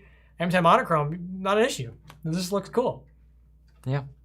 All right, that's my answer to that. What's next? Yeah, or like an F1 Noctilux that has crazy blue glow. Yeah.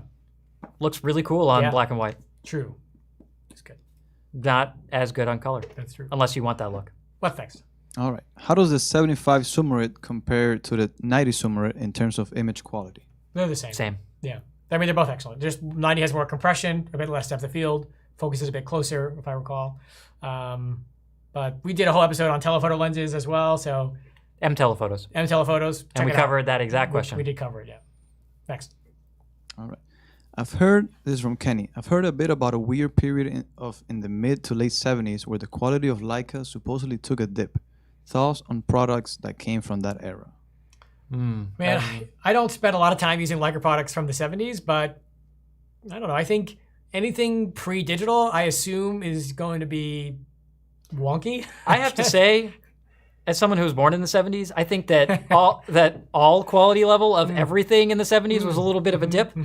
Cars, houses, stereos, electronic, like everything was like, I don't know. I don't have enough authority on everything they've done in the 70s to state that. I think if I was a Leica dealer in the 70s, I probably would know more. If the late Ken Hansen would probably be a good person to answer that if he was still with us. But yeah, I think when you're using anything pre-2000s even, or maybe pre-90s. I'd say pre-90s. I mean, you have to consider the softness of the coatings on lenses and the lubrication of the bodies for bodies, because a lot of that stuff will need to be serviced before you can use it. So I wouldn't have an issue using it. I just would have it serviced first.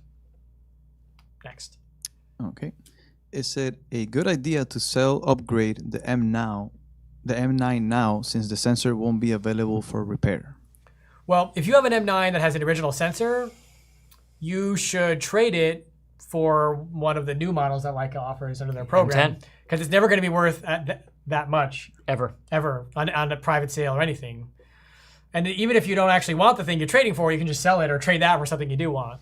I can bring up the options too. Let me do that. If you have an M9 with a replaced sensor, I would just use it until you don't need it anymore, because it's going to hold its value so much better than before because it's got a new sensor. Dave's going to pull up the no, it's the new one. That's January.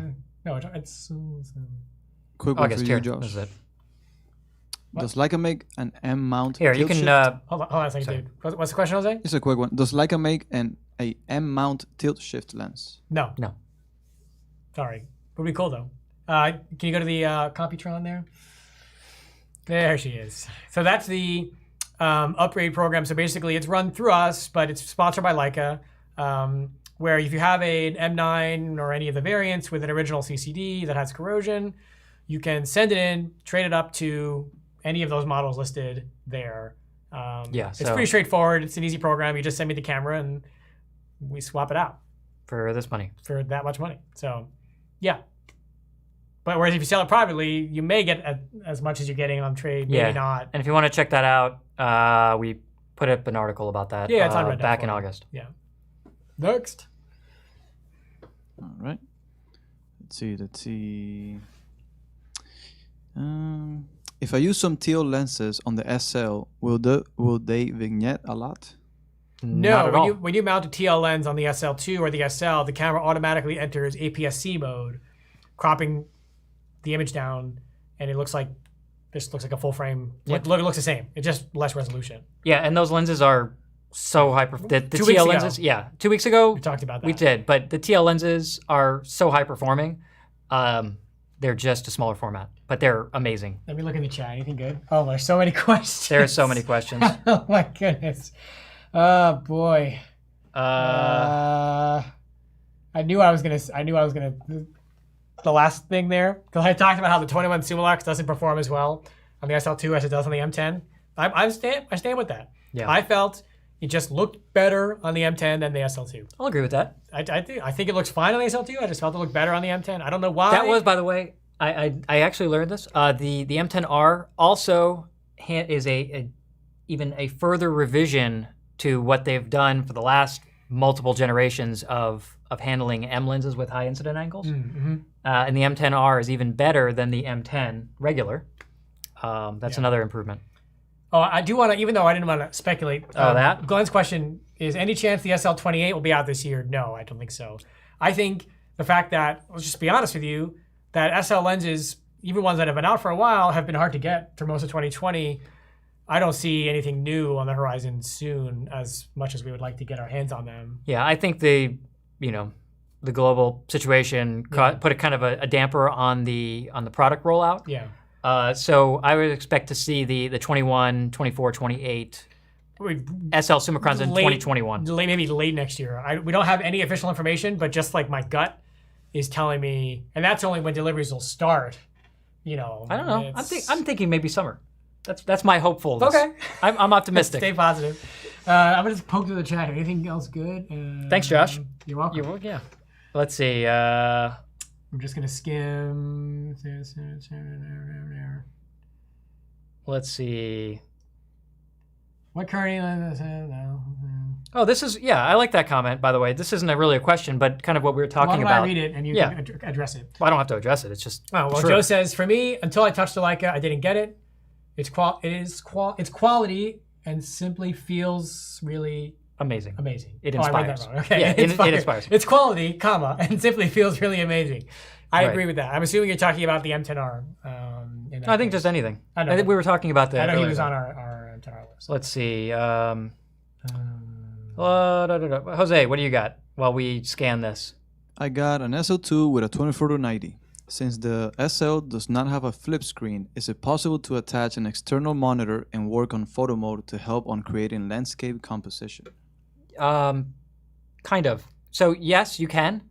I use it with I have an Atomos, both a Ninja 5, which is now only $599.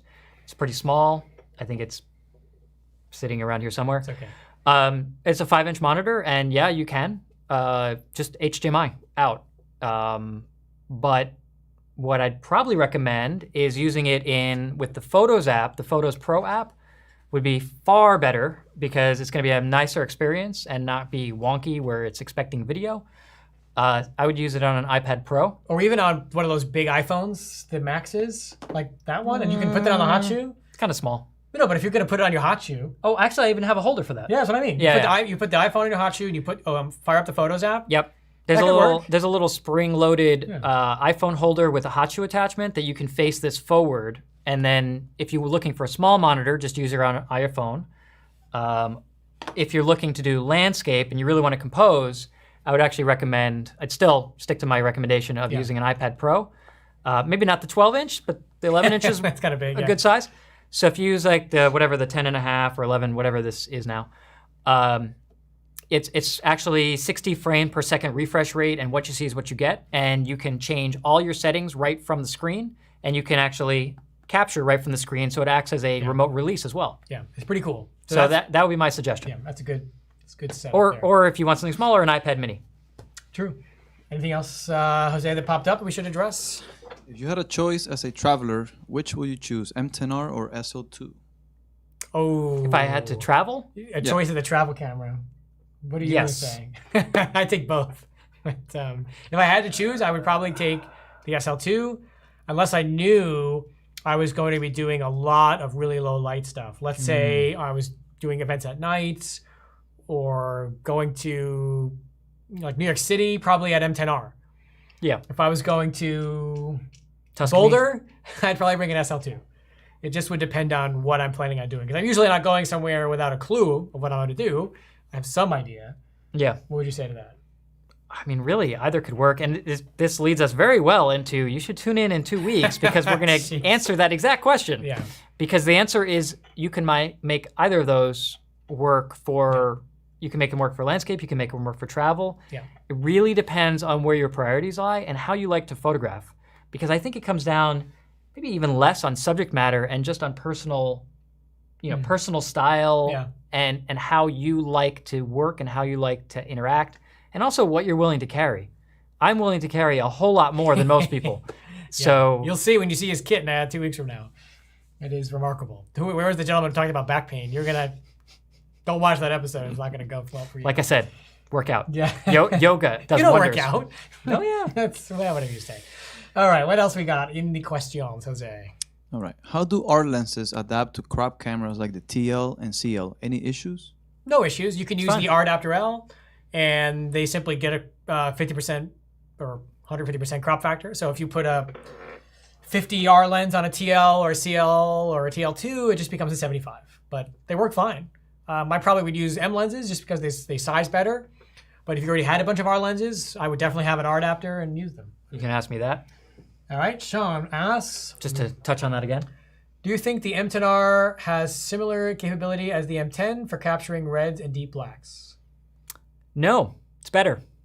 There you go. The M10R sensor is actually based off the architecture that Leica designed for the S3, the medium format camera.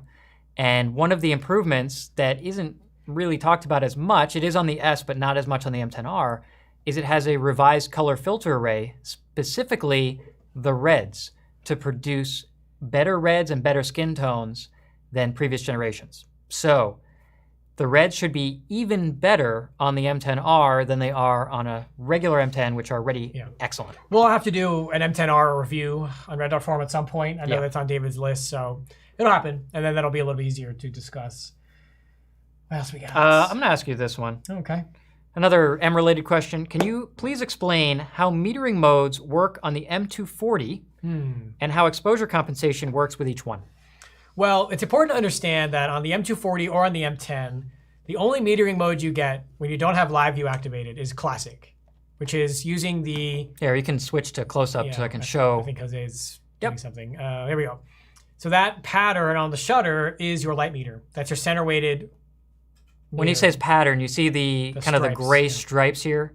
Yeah. So the only way to get the advanced metering, sometimes known as multi-field, or the spot metering is to actually use live view.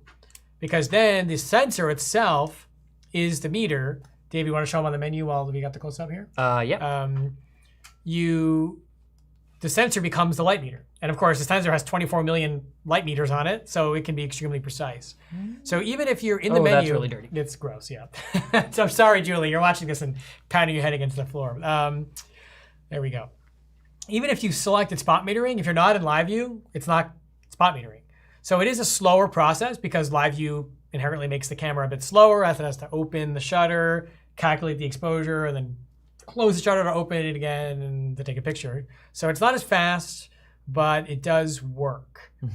Just be aware, again, just to reiterate, you only have center-weighted metering regardless of your menu setting, unless you activate live view, then you have spot metering and multi-field. And that was actually, I'm sorry, that was on an M10. On an M240, 240 is the same idea. It would call classic or advanced metering. Yeah. So classic means traditional, advanced means live view. Yeah. And on the M10, it's a little faster. On the 240, I would just caution you that advanced metering on the 240, multi-field advanced, it's pretty slow. Yeah. It introduces like a real hesitation before the shot. I certainly, and I don't think Josh would recommend using it. I recommend using center weighted. It's not, you're not getting enough difference. I'd rather just use what you're also asked about, which is exposure compensation. Yes. I have that on the thumb dial, on the M10 and the M240, and I'm simply adjusting on the fly based on how my shots are coming out or how I know the meter is working, or if I have a lot of snow or a lot of black or whatever it is, I'm adjusting it. So to me, exposure compensation in aperture priority mode is the single most valuable tool at your disposal to get a good exposure. More so than a metering mode, even more so than going into manual, unless you're like, have a built-in meter in your head. I think aperture priority with exposure compensation on the thumb dial, M240 or M10 is the single best way, especially as you learn the tendencies of your camera's meter. So if I'm photographing, I'm a car guy. If I see a black car, I know that camera's gonna overexpose. So I'm already dialing in negative exposure compensation before I even take the first picture. So that just comes with time. Yeah, and really recommend, especially if you're starting out or even if you're not, something that I use a lot is the exposure clipping warnings when I'm looking at my images in playback, and you can activate that to show you your blown out highlights, and that's how you know for a fact without having to subjectively look at this image. Is it exposed properly? Maybe you're in bright light, you can't tell off the screen. Also, you can get really easily fooled if it's really, really dark. You might think your exposures are right on the money, and meanwhile, they're really dark because your ambient lighting condition is so dark. So use your histogram and use your exposure clipping, and you can actually see if your exposure's proper and where you need to go, and make sure that you don't have any blinkies, as we call them. Yeah. That's a technical term. That's very good. I think Julie is going crazy with the fingerprints. So what you would say is, so I shouldn't take a 75 Noctilux and just put my thumb on it like that? Is that what you're saying? What? Does that bother you? No, Julie? for sure. I'm just trying to give her an anxiety attack. She says she's coming in before every episode to clean the gear from now on. Don't worry, we'll ruin it within the first 5 minutes. So we can get our hands on everything. Oh, we are children. Okay, what is next? Okay, this is there's some other. You want me to ask? Yeah, there's some other interesting things. Wait, where was I? Oh, this is an easy question. Yeah, I'll ask it of you. Yusuf asks, will ISO 1600 upwards develop the same noise on, for example, an M240 and an M10? No. The M10 is going to be better. It's generationally an improvement of 1 to 2 stops-ish. I mean, when we went from the M9 to the 240, when we went from the 240 to the M10, and now when we're going to the M10 to the M10R. These are all generational improvements as sensor technology has improved. So no. And in fact, if you want to see that, sort of, you can kind of, maybe I don't have exactly. Well, I think the monochrome article, though. Some of the monochrome articles. The newest article that David did comparing the black and white performance of the M10 monochrome, 246, M10P and SL2, actually to me shows the noise pattern of those cameras better than anything because it's taking the color out of the equation. It's purely showing you what the noise is doing, what the luminance noise is doing. So, here, and Jose, you can pop over to this real quick and I'll show. Yeah. So on Red Dot Forum, under field tests, you'll see here, this is the black and white ISO showdown. And as Josh said, this is kind of a matchup here Oh, and look at that. There's some M10 monochrome stuff. So I kind of go through some tech specs, but showing black and white images, and then also lens converted. Every ISO tested against each other. So that'll give you a really good idea of the noise pattern. Right. But I feel like we have more questions in the chat down there. So you guys should definitely check this out. Can you pull up like the most recent stuff? We're doing really good. So. I don't think so. My goodness. There's tons of questions. Oh my goodness, we're doing All right, let's that one. There we go. How about I'm gonna ask you. Okay. I'm currently using the Summicron SL35. Ooh, nice. Primo lens with the SL601 while waiting for the 21, 24, 28 SL primes. Which M prime lens wide angle would you recommend to adapt on the SL, or would you just get a Q2? I probably wouldn't get a Q2 because the 28 isn't that much wider. Who asked that, by the way?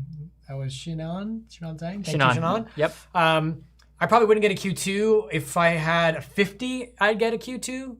I think with the 35 Apo SL, I'd probably get a 21 Super Elmar because that's a really nice pair. I agree. You could crop it a bit to make it look like a 24. It's so sharp. It's okay. Super small. Yeah, I'd get a 21 Super Elmar. I mean, you could also, if you can find one, you can also pick up a used 24 Elmar as well, which would be an excellent lens. It should also, because it's no longer made, also hold its value pretty well. So when the 24 SL came in, you could probably easily switch between the two, if it's just temporary. Yeah. If you plan on keeping it, maybe the 21's a good option. Is that the bottom? Scroll up. Yeah, this is the bottom. Let's scroll up. Let's see what we missed. I want to try to get the more. Keep going, keep going, keep going. Keep going. No, keep going. No? No, Okay. keep going. Let's see. Two of the best in the business, yes. Not a question, but I totally agree. I love geeking out with you on Saturdays. At least somebody does. You guys are great. I'm loving all these compliments. Just no questions. Question. Just compliment. Yeah, we can't. No. Keep going, keep going, keep going. You know what? That is a real You guys think you're watching Car Talk? Car Talk is amazing. Oh, yeah, thank you. Those guys were like MIT engineers, so thank you. I'm considering. Oh, here we go. I do want to answer Sammy's question up top. That one. Okay. Okay. Hi, Josh. I'm thinking of buying a Leica monochrome CCD. That would be an M9 monochrome. The camera still has the original sensor and shows no signs of corrosion. You would suggest me getting. Would you suggest me getting it? Yeah. It's sold by one of the Leica stores in Europe. I mean, I am not gonna speak specifically about another store because there's a lot of great ones there, but generally, I would not purchase any CCD-based M camera that had the original sensor unless it was an extremely good deal. I'm not going to say what I think that it is, but if you feel that it is so inexpensive that you can't say no, especially if you've tested it or you've seen files from it, stopped all the way down, and the corrosion is either minimal or non-existent, sure, it's not. But just be aware that once corrosion starts to develop, which it will, it gets worse. And it will get worse over time. You can't do anything about it. Yeah. Leica's program won't be forever, so. I would really highly recommend, let's say that an M10 monochrome is just out of budget. Take a real serious look at an M monochrome 246. Again, the improvement is significant. I have the earlier test. I compared the M9 monochrome versus the M246 monochrome. On Red Dot Forum at every ISO. You should check it out. It is stunning. And it's amazing also because I used the 246 monochrome in my latest matchup with the M10 monochrome and the M10 and the SL2. And it holds its own. I mean, it's a beast. So if you're looking for a previous generation monochrome, I highly recommend getting a 246. No corrosion issues there. And no corrosion issues. Keep looking there. Scroll. Dual range? Someone asked about the dual range DTR. Just watch the video about 50. I do talk about the dual range on M's, digital M's. Yeah, I agree with Joel. What Josh said. What Josh said. Yeah, thank you, Joel. How you doing? Okay, we answered that. No. Oh, here we go. JPG's question. Well, this is a quick answer, and you should watch the last episode. The question is from Daniela: is Sigma going to make lenses for Leica as well? They already do. They are part of the L-mount alliance with Sigma, Panasonic, and Leica. Sigma and Panasonic were basically invited to this L-mount alliance with Leica, and you can check out our previous episode on L-mount lenses where we talk about that very thing 2 weeks ago. The answer is yes, though. Scroll down. No, JPG's question. Here? I'm gonna ask you this question. Okay. JPG asks, having an M, would you get the 28 Sumalux or just get a Q2? Go. Depends what else you have for your M system. Again, like Josh said, if you have a 35, I don't know, maybe it's not worth it. And why are you looking to get a Q2? Why were you considering it? Because of the focal length and the aperture, the 28-1.7, or is it because you're looking for something that is autofocus, that you can hand off to someone else, that is a little bit more flexible with the digital cropping because of the 47 megapixel?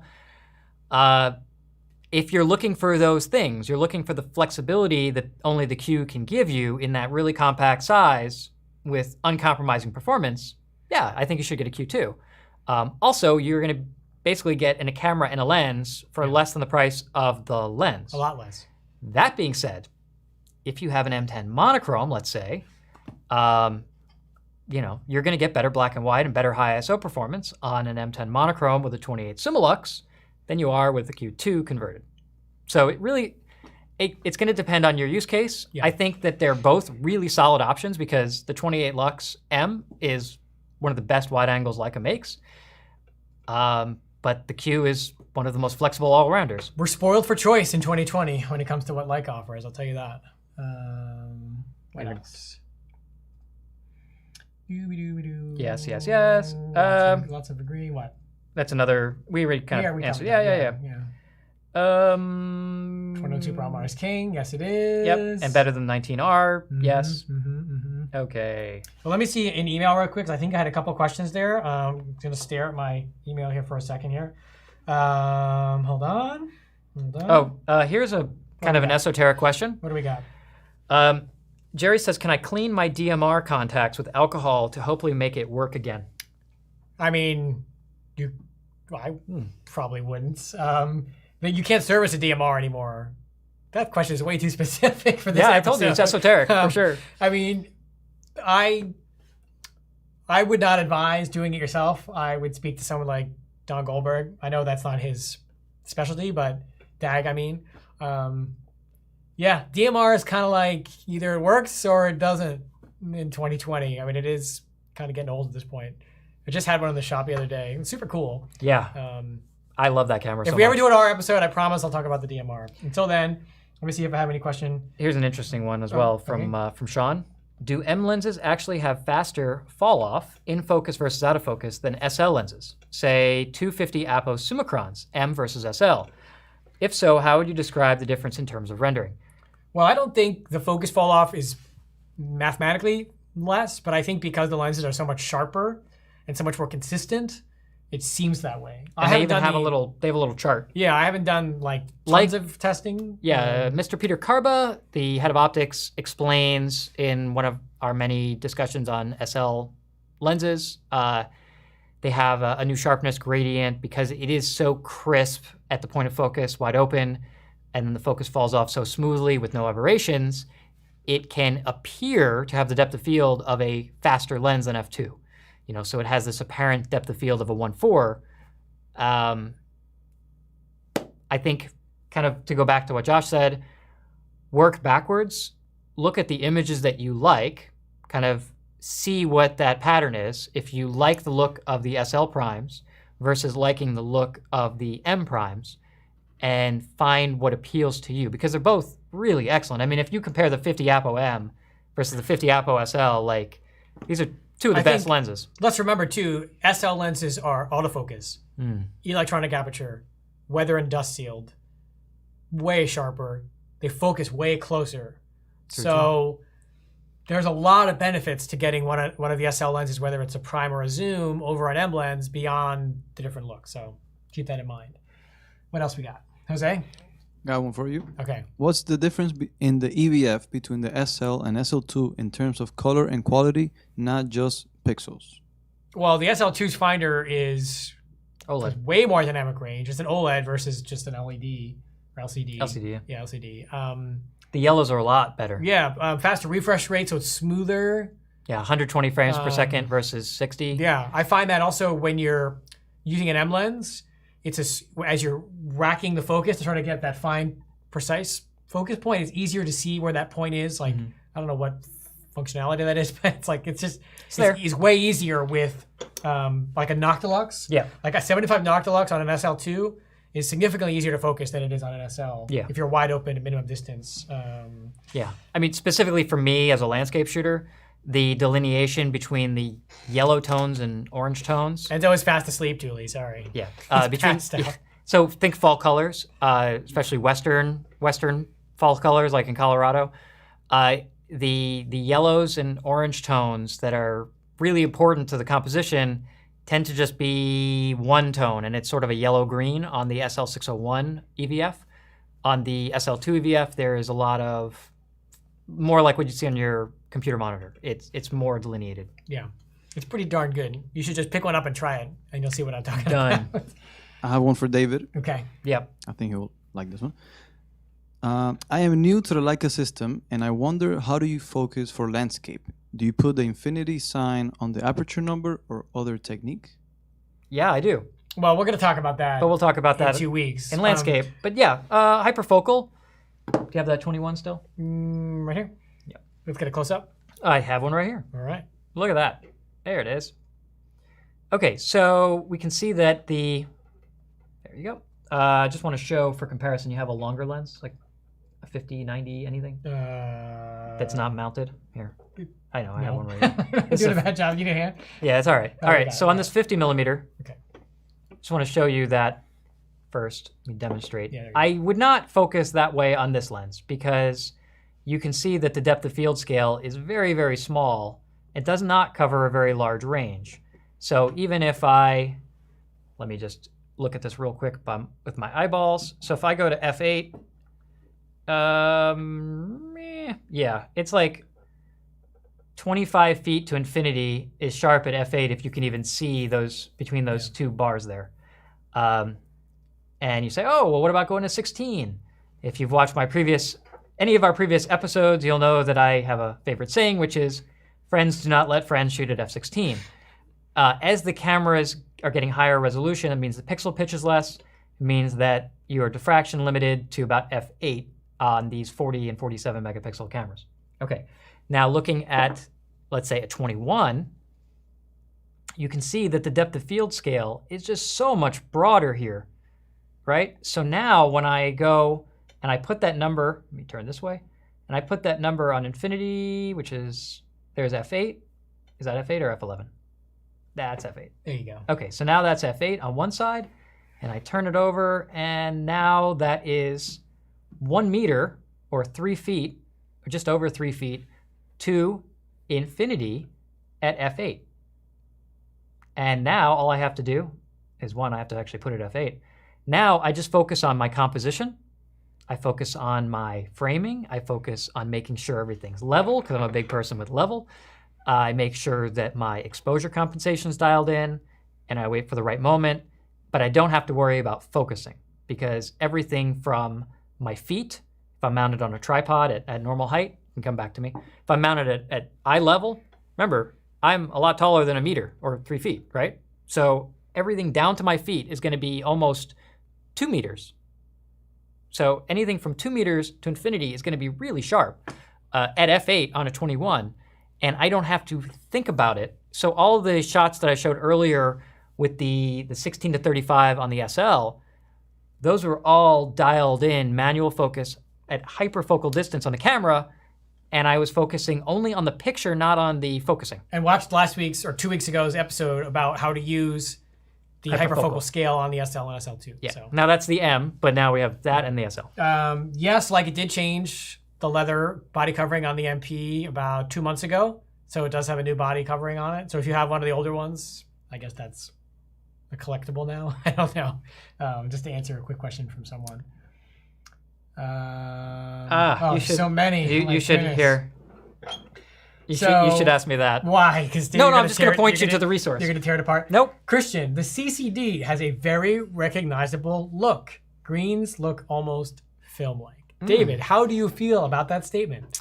It's funny you should ask me that. Jeez. So there was a time when this was a bigger issue, when the 240 first came out, and especially with early profiles, it was And there was some questions on how to process this new camera system. And everyone was really used to the M8 and the M9, the CCD look. So what I did is I put together, you can come to the computer screen, I put together a 3-part series on that called The Great Debate, CCD versus CMOS, where part 1, part 2, and part 3. And basically, I would welcome you or anyone else watching that feels inclined to say, no, it's still true, CCD still looks unmistakable, there's no way that CMOS is ever going to look like CCD. Keep in mind, I did this article 5 years ago. Lightroom is eons better now with image processing. So if I had gone back and processed these images again, I'd probably get them to look even better. But these are all processed in Lightroom. These are pairs of images that I shot side by side with an M9 and an M240 using the same lenses. And you can vote on which one you think is which. And the reality is, if you're looking at these on screen the way I am, it's near impossible to tell. And even with ones that have these very M9 colors, good luck. There's your greens. So which one is which? So part 1 is guess. Part 2, then with image matchups. And then the second part was basically single images, where I have you guess which camera is used, but they're not direct comparisons. So you say, is this an M9 or a 240? And you can kind of go through these. And then the third part, you should not start with, because that is actually the answer key. Don't cheat. Don't cheat. Take the surveys. The surveys are still active and will still take your information. They'll still take your answers and still compute it. But part 3 is a summary, and not to spoil too much, but basically more people were wrong than right.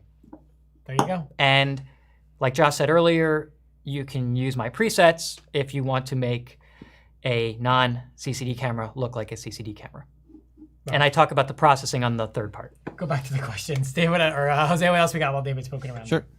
We have one from Marlon. There's a good deal for a Summilux 50 preaspheric. The lens has some haze and tiny fungus. Can fungus be removed and haze as well, or can it really affect the picture performance of the lens? I wouldn't buy it unless it was serviced first, because sometimes if the glass is chemically etched, you can't save it. Sometimes it's okay. Sometimes it doesn't matter. I'm not going to speak to a product that someone else is selling, but I can tell you I've sold 3 or 4 50 lux preaspheric E43s, so 80s examples, over the past few weeks, and I've had all of them serviced to make sure that the optics were good before I sold them. So they're fun lenses, and they've, pretty easy to use. They're not complicated, especially if you just disregard that ridiculous hood. But I would not buy one with fungus or haze unless it was either really, really cheap or you had a really good return policy on it. What's next, David? What do you got? This is kind of a question that's near and dear to my heart. It's a little, it's a little random, but sure. Mario asks, hello from Brazil. I have an M9, but I love my old Digilux 2. For me, it is one of the most flexible lenses Leica has ever made. Mm-hmm. Is it possible that Leica would launch a new camera with a fixed lens like this? Even though we say we're not going to talk about that. Okay. Only because it's a Digilux 2. I have to. This is near and dear to my heart. I actually took this camera when I got married in Italy. This was the one I left behind all my real cameras and took a Digilux 2. It was the first digital camera of any brand that I felt offered me a not digital look. I agree. The Digilux 2 was an amazing camera. And it had a 28 to 90 f2 to 2.4 lens, which is just stupid. Huge. And considering as a 2/3 inch sensor, if that lens scaled, to answer your question, if that lens scaled even to APS, it would probably be about that large in diameter. If it was full frame, you need a pack mule to carry it. It's almost an impossibility. The only reason they were able to pull off that kind of super fast zoom was because the sensor was so incredibly tiny. Yeah, I agree. Great lens. And what became of that was actually the X Vario was the more modern iteration of the Digilux 2. If you read my review on the X Vario, I go into that specific thing. And now in modern times, basically, you can get that either with the CL or TL with interchangeable lenses, or with the Q2 using a single really high quality, fast 2817, which is like that 28f2 at the wide end. But because it's so high resolution, you can use digital cropping for 35, 50, 75, and you're still going to get way better quality, even cropped all the way to 75, than the Digital X2 offered you optically at 5 megapixel. So I know that was There we super go. random for all 3 people that even know what I'm talking It was about. a Digital X2 question, so you had to answer. I had to answer. That's totally fine. I still have one. It's in the next room. I think we have more than one floating around. But Jose, what else we got? Image stabilization, on or off, and are there any consequences using it? Turn it off if you're on a tripod. Turn it on the rest of the time. That's it. And sometimes I forget to turn it off when I'm on a tripod. I know. So do And I. the camera has a gyro in it, and it knows it's not moving. So, yeah. It's awesome. I mean, I've been able to shoot and you can watch our SL episode. We talk about this specifically, but I have even shot handheld with the 16 to 35, like holding the camera kind of steady with 2 hands down by a riverbed, shooting 1 second exposures handheld, sharp as a tack. I have no explanation for it. It's like science, No magic, copy that whatever. day, I guess, yeah. Go to the bottom. What else we got? I think we answered all these. Well, I'm going up here. Oh. Let's see. No, keep going. No. Let's see. Monochrome. Nope. We answered that. We answered a lot. Well, of actually, these. we're doing good here. We say that, but I don't know. No, I don't. But I don't know if we want to. No, David doesn't make custom profiles. He makes one profile, and you can modify it to Yeah. taste. Keep going. You might. Well, do they still make it? Do people make silver effects? They made color effects. I think so. I don't know if that's still current. No, I don't know well enough. Yes, you do need that 18 for your TL. Yes, 18 is so small. It's amazing. What good card reader do I recommend? That's easy. We kind of covered this a bit in our things, but one like this. I just happen to have it over here. I have more in my bag, but there's a lot of these. You can get a close up. There's a lot of I have links, I think, to these kind of things. This is one that is just a USB-C / Thunderbolt to UHS-2 card reader. These are, I mean, there are a lot of ones just like this. I have about 4 or 5 of these, and they all perform about the same. Yeah, so we've been going quite a while. Let's try to find maybe 1 or 2 really lingering questions, and then we'll probably have to wrap it up. What? Did you already? Well, you kind of talked about that. Yeah. Well, yes. Okay. Laura asks, we'll be setting up a Colorado workshop because I did show pictures from the Colorado. Those were actually pictures that I used for scouting the locations that we are going to do a Colorado workshop, and cross our fingers, but we actually are planning on doing a Colorado fall foliage workshop in mid-September, I believe, of 2021. And that will be a workshop starting in Aspen, going towards Telluride. So kind of start. Stay tuned for more on that. Yeah, Keep looking very much forward to getting out in the field and shooting. Keep scrolling. Let me see. What else we got?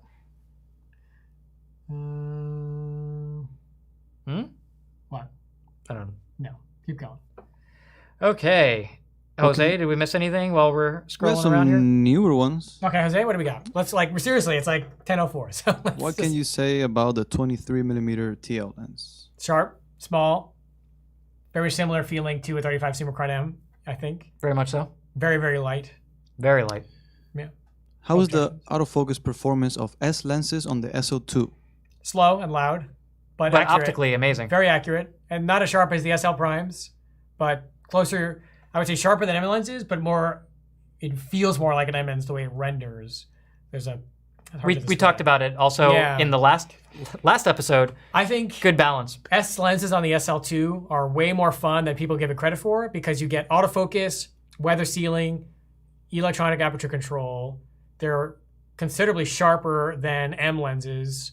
They're less expensive pre-owned for the most part, are more readily available, and they really, really do look very nice. They split the difference between the M lenses and the SL lenses pretty well. So, yeah. All right. There's another one here. What are your current favorite photo books by Leica photographers in the shop?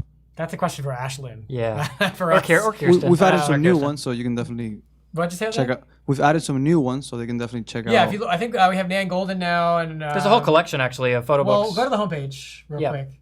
the old LSM homepage site. Just go to the bottom. Go down. You can't see what I see, but it's our website. Yeah, she added, these books added. They can see now. Anna Gordon. Oh, there we go. So those are Ashlyn, when she adds books to our collection, because she curates that, she always does put them on the homepage. So you can always check out LeicaCinematic.com under the new product section to see what latest books we've added. Books take up too much space in my house, so I don't use them. Anything that's not camera or a dog. That's right. Or car related. Or car related, yeah. It's got to go. Or watch. Or watch related. Yeah. They don't take up a lot of space. That's right. All those things are, well, the dog is very big. He's though. very large. He's very large. David. The dog has more toys than I do. Question for David. Will you talk about astrophotography during the landscape talk? Any quick tips? I'm not super astrophotography person. I have shot the Milky Way on occasion. I have a lot more experience shooting Northern Lights, which I've done on many occasions. I don't really consider that astrophotography, though. That's really Northern Lights photography. I think a lot of the same thing applies. You want something really wide because the sky is far more expansive than you think it is. And sometimes it's just amazing to try to just take this grandeur in with your naked eye. So the widest lens you can get, a sharp lens, especially one that is sharp, wide open at infinity, because that's how you generally have to shoot these things, and a camera with excellent dynamic range and long exposure capability. I'd say, I mean, the M10R is probably really good for astrophotography because it's 16-minute long exposure. It has amazing dynamic range, really good high ISO capability, so you can keep your shutter speed short. Because there is one thing you have to keep in mind. If you want to get pinpoint stars, you have to have less than a 15-second exposure. Otherwise, the curvature of the rotation of the Earth starts messing, and you get these half moons. So a faster lens, faster shutter speed, i.e. higher ISO. So M10R is great. I've used the S. I've used the SL2. The Q2 is actually really good for this because you have the 28-1.7 that's really sharp at 1.7. So yes, my best advice for any of this and what I would do myself is just go out and try something. What you should do is go on Instagram, search the hashtag, seriously, search the astrophotography hashtag, find someone whose work you like, DM them and say, I love this shot. How'd you do it? Do you have any advice? And you'd be surprised how most people are willing to share. I mean, I do that all the time for pictures that I like. I'm like, oh man, what did you do? What did you shoot that with? So don't be afraid. That's the beauty of social media is people put the work out there to be seen, and they're usually pretty receptive to questions. What do we have? This is. Let's end on this question. I will ask because interesting. we've got quite a far. I'll ask it, and you can answer it. Sure. Assam asks, how easy is it to shoot natural light portraits with the Leica S3 and the Summicron S 100mm f2 wide open at f2? Does focus and recompose keep the eyes in focus? Easy and yes. There you go. You know, it's interesting, the focus and recompose. We talked about it probably in our S episode, in our SL episode. We're big believers in back button autofocus. So using manual focus on the camera and assigning focus, AFS, so single point autofocus or autofocus single to the rear button. And basically, I'll turn that on. Is there a battery in there? There is. Look at that. That's a miracle. So when I press, I'm locking on, and it actually is pretty quick. Why is it at f22? Friends don't let friends shoot it at f22. I don't know why. I must have thrown it there in the back. Yeah. There we go. So it actually locks on pretty quickly. I don't know if you guys can hear that, but we're in a kind of a darkened studio, and the 70 and the 100 focus relatively similarly. The 100 is probably a little faster than the 70. The 100, probably next to the 180, I'd say it's the second fastest focusing lens. And as long as you just kind of use this technique of focus on the eye in the center with half press. So I would focus. That's it. Locks on. And then recompose and shoot. I don't usually miss. It's, as long as you're kind of rotating around the base. So I wouldn't use these really exaggerated movements of that. Yeah, if you were going to go that far off axis, you probably would want to use the live view focusing. It's not as fast or convenient, but if it's that extreme. But in any normal scenario, I've never had a problem. Never had an issue, and I've shot a ton of like car emblems and stuff wide open with the S, just fine. Scroll to the bottom. Let's make sure there's nothing else burning because we have to call it a night, I think. All the way. Wow, there's a lot of to comments. the bottom. Oh gosh. No, if you want to know the difference between M10 converted to black and white and M10 monochrome, I have samples. read David's article about it. It's all there. Can we get a quick cameo appearance cam for Jose? I don't know, Jose, you want to jump in here? No, Jose is not allowed on camera whatsoever. He is kept in a, In a box. hermetically sealed box away from all human beings. So no. Yeah, we are going to talk about bags and stuff Yes. next episode. 35 Suma Lux TL is fantastically sharp. I use it on the SL2 and on the CL all the time. I will not be making Capture One presets because they cannot be applied automatically to Leica DNG files. You would have to apply them one by one because... Yeah, but we're not even going to go there. Yeah. Keep going. I think we've done it. I think we've done a good job. I think there's going to be a lot of questions, and there's going to be questions in the comments, and there are going to be people saying we were wrong about stuff, so that's totally fine. oh my. What flash would you recommend for the Leica Okay, hold SL? on. I got to call out. Why are you interrupting Jose for? Jose, finish, and then I'm going to... We don't have to. We have to be done now. Recommended flash for the SL? I would say SF40 if you want something small. Mm-hmm. SF60 if you want the ability to control it TTL wirelessly with the SFC1 controller. But I really think the SF40 is underrated. There's no small. screen on it. It's just 2 mechanical dials. Really quick. Really easy to use and adjust, and it's small. Yeah. I just have to call out. I see he in here, who I know. A huge wave at the beach. Took out my tripod along with the SL2 plus 100 millimeter S lens mounted to it. The camera was in the water for about 10 seconds. I just have to say, I still have not forgot standing next to you when something else that was not mine dropped in the water for about 10 seconds in New Hampshire. And they fixed it, so maybe Leica can do the same. Positive attitude. You never know. You got to send it in and try. Stop dropping things in the water. I don't have to go to Germany now. All right, I think we should call it. So this was fun. I think every 10 episodes, we'll probably try to keep doing this because we do find it fun. It also gives us ideas for future episodes, the kinds of things people want to know. A lot of stuff are based on topics we have covered in the past, so hopefully that inspires you guys to go back, look at some of our back catalog. We've got now 40 hours of rambling, That's incredible. ridiculous content just from these live streams that is available. Yep. Plus tons and tons of content on Red Dot Forum that David has worked on over the years. So check out reddotforum.com for this crazy thing called written and picture content. And we do also have videos as well you can check out.